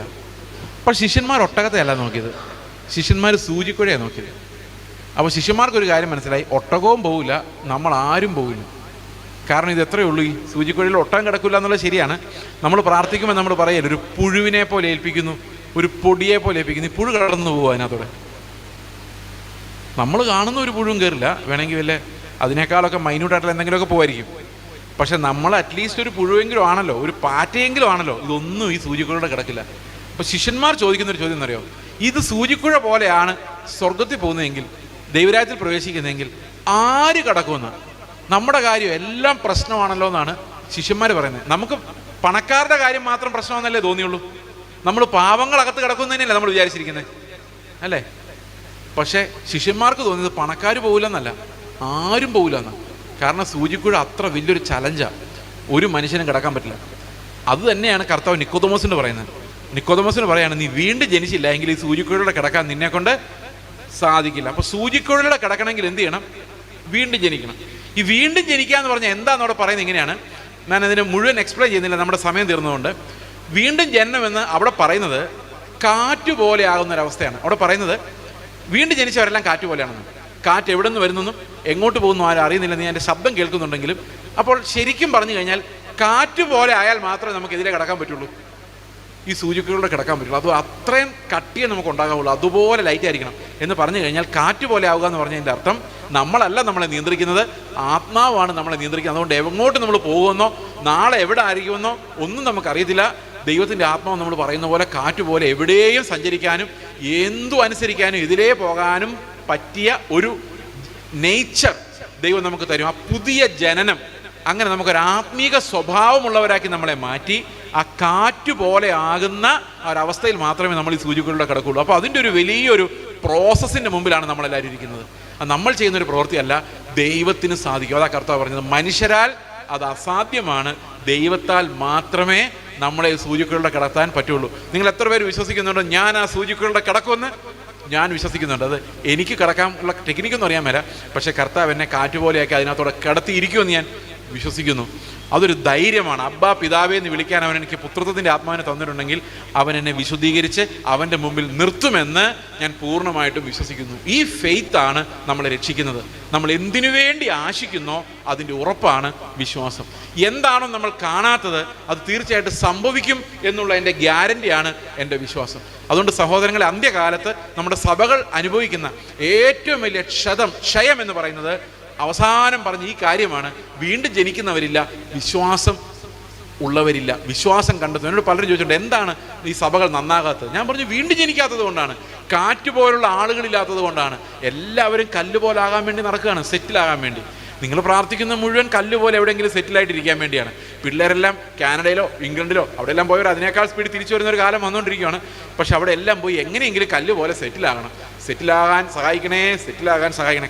കാറ്റ് പോലെ ആക്കിയാലോ എന്ന് കർത്താവ് ചോദിക്കുമ്പോൾ അയ്യോ വേണ്ട, എനിക്ക് കാറ്റ് പോലെ ആകണ്ട, എനിക്ക് എവിടെയെങ്കിലും സെറ്റിലായാൽ മതി. വീട് വെക്കണം, മുമ്പിലൊരു ചാരുകസേരയിട്ട് കിടന്നിട്ട് ഇത്രത്തോളം നടത്തിയ എന്ന് പറയണം. നടക്കൂല താനും. കർത്താവ് എവിടെ പറയാൻ പറഞ്ഞാലും പോവില്ല, നടക്കൂല. പക്ഷെ നടത്തിയെന്ന് നമ്മളങ്ങ് സാക്ഷ്യം പറഞ്ഞുകൊണ്ട് എവിടെയെങ്കിലും സ്വസ്ഥമായിട്ട് ഇരിക്കണം, സെറ്റിലാവണമെന്നാണ് ഈ മനുഷ്യർ മുഴുവൻ ആഗ്രഹിക്കുന്നത്. മുഴുവൻ ആത്മീയതയും ഈ സെറ്റിലാവാനുള്ള ആ ഒരു കൊതിയോട് ചേർത്ത് പണിയപ്പെട്ടിരിക്കുകയാണ്. പ്രസംഗങ്ങൾ മുഴുവൻ, പ്രവചനങ്ങൾ മുഴുവൻ, ശുശ്രൂഷകൾ മുഴുവൻ, പാസ്റ്ററിങ് മുഴുവൻ, എല്ലാ കൃപാവരങ്ങളും കല്ലുപോലെ ആക്കാനുള്ള വലിയ ശുശ്രൂഷയിൽ ഓരോരുത്തരും നടത്തിക്കൊണ്ടിരിക്കുകയാണ്. എന്നിട്ട് ഞായറാഴ്ച എഴുന്നേറ്റ് ഇങ്ങനെ നമുക്ക് പറയാം, കഴിഞ്ഞ ഒരാഴ്ച ഒട്ടക്കാലം അനേകം ആളുകൾ മരിച്ചുപോയി, കുറേ ആൾക്കാർ ആശുപത്രിയിൽ ഞരങ്ങിയും മൂളിയും കിടക്കുമ്പോൾ എന്നെ ഈ ജീവനുള്ളവരുടെ ദേശമായ ഈ കോട്ടയത്ത് ശേഷിപ്പിച്ചതിനായിട്ട് സ്തോത്രം. നിങ്ങൾ ശരിക്കും എന്താ സ്തോത്രം ചെയ്യുന്നറിയാം? കർത്താവേ, കഴിഞ്ഞ ആഴ്ച അനേകം ആളുകൾ നിന്റെ അടുത്തേക്ക് വിശുദ്ധന്മാരെ നീ ചേർത്ത് കൊണ്ടു, എന്നെ നിന്റെ അടുക്കൽ കൊണ്ടുപോകാതെ ഇവിടെ കല്ല് പോലെ ആകാൻ വേണ്ടി ഇവിടെ വിട്ടതിനായിട്ട് എത്ര നന്ദി പറഞ്ഞാലും മതിയാവില്ല എന്ന് പറഞ്ഞു. നമുക്കിതൊന്നും ഗ്രഹിക്കാനോ ചിന്തിക്കാനോ പറ്റുന്നില്ല. എങ്ങനെ നമ്മൾ നന്നാവുമെന്ന് ചോദിച്ചു കഴിഞ്ഞാൽ കർത്താവിന് മാത്രമേ നന്നാക്കാൻ പറ്റുള്ളൂ. ഈ കാറ്റ് പോലെ ആകുന്ന ഒരു ജനറേഷൻ ഉണ്ടായാൽ മാത്രമേ അടുത്ത ഒരു തലമുറ ഉള്ളൂ നമ്മുടെ ഇടയിൽ നിന്ന്. അല്ലെങ്കിൽ ദൈവം ചൈനക്കാരെയോ കൊറിയക്കാരെയോ ഒക്കെ എഴുന്നേൽപ്പിക്കേണ്ടി വരും. കർത്താവ് എഴുന്നേൽപ്പിക്കാതിരിക്കുകയില്ല. നമ്മുടെ ഇടയിൽ നിന്ന് എഴുന്നേൽക്കണമെങ്കിൽ കാറ്റുപോലെ ആകുന്ന സെറ്റിലാകാത്ത ഒരു തലമുറ, കർത്താവിന് വേണ്ടി എതിലേയും നടക്കാൻ പറ്റുന്ന, എന്ത് അവസ്ഥയിലൂടെയും കടന്നു പോകാൻ പറ്റുന്ന വിശ്വാസത്താൽ നടക്കുന്ന ഒരു തലമുറ ഉണ്ടാകാതെ നമുക്ക് അടുത്ത ജനറേഷൻ ഇല്ല. ഇവിടെ മാനുഷിക പ്രവൃത്തികൾ കൊണ്ട് ഒന്നും സാധിക്കില്ല. ദൈവം നമ്മുടെ ഒരു പ്രവൃത്തി ചെയ്യാൻ വേണ്ടി നമുക്ക് പ്രാർത്ഥിക്കാം. നമ്മൾ ശുദ്ധീകരണത്തിലേക്ക് നടക്കാൻ വേണ്ടി, ക്രിസ്തുവിൻ്റെ സ്വഭാവമുള്ളവരായി അനുസരണം കാണിക്കുന്നവരാകാൻ വേണ്ടി നമുക്ക് പ്രാർത്ഥിക്കാം. നമുക്കൊരു നിമിഷം കണ്ണുകളടയ്ക്കാം. ഞങ്ങളുടെ സ്വർഗ്ഗസ്ഥ പിതാവേ, അങ്ങ് ഞങ്ങളുടെ മുമ്പിൽ വെച്ചിരിക്കുന്ന ഓട്ടം എത്ര വലിയ ഓട്ടം, ഞങ്ങളെ കൊണ്ട് അസാധ്യമായ ഓട്ടം ഞങ്ങളിലൂടെ പൂർത്തിയാക്കുവാൻ അങ്ങേക്ക് മാത്രമേ കഴിയുള്ളൂ ഞങ്ങൾ അറിയുന്ന കർത്താവേ. ആ വിശ്വാസത്തിൻ്റെ ഓട്ടം ഓടുവാൻ, കാറ്റുപോലെ ആകുവാൻ, അങ്ങേ മഹത്വപ്പെടുത്തുവാൻ കർത്താവെ ഞങ്ങളെ അവിടുത്തെ കരങ്ങളിൽ സമർപ്പിക്കുന്നു. നന്ദിയോടെ സ്തോത്രം. കർത്താവായ യേശു ക്രിസ്തുവിൻ്റെ നാമത്തിൽ തന്നെ ആമേൻ.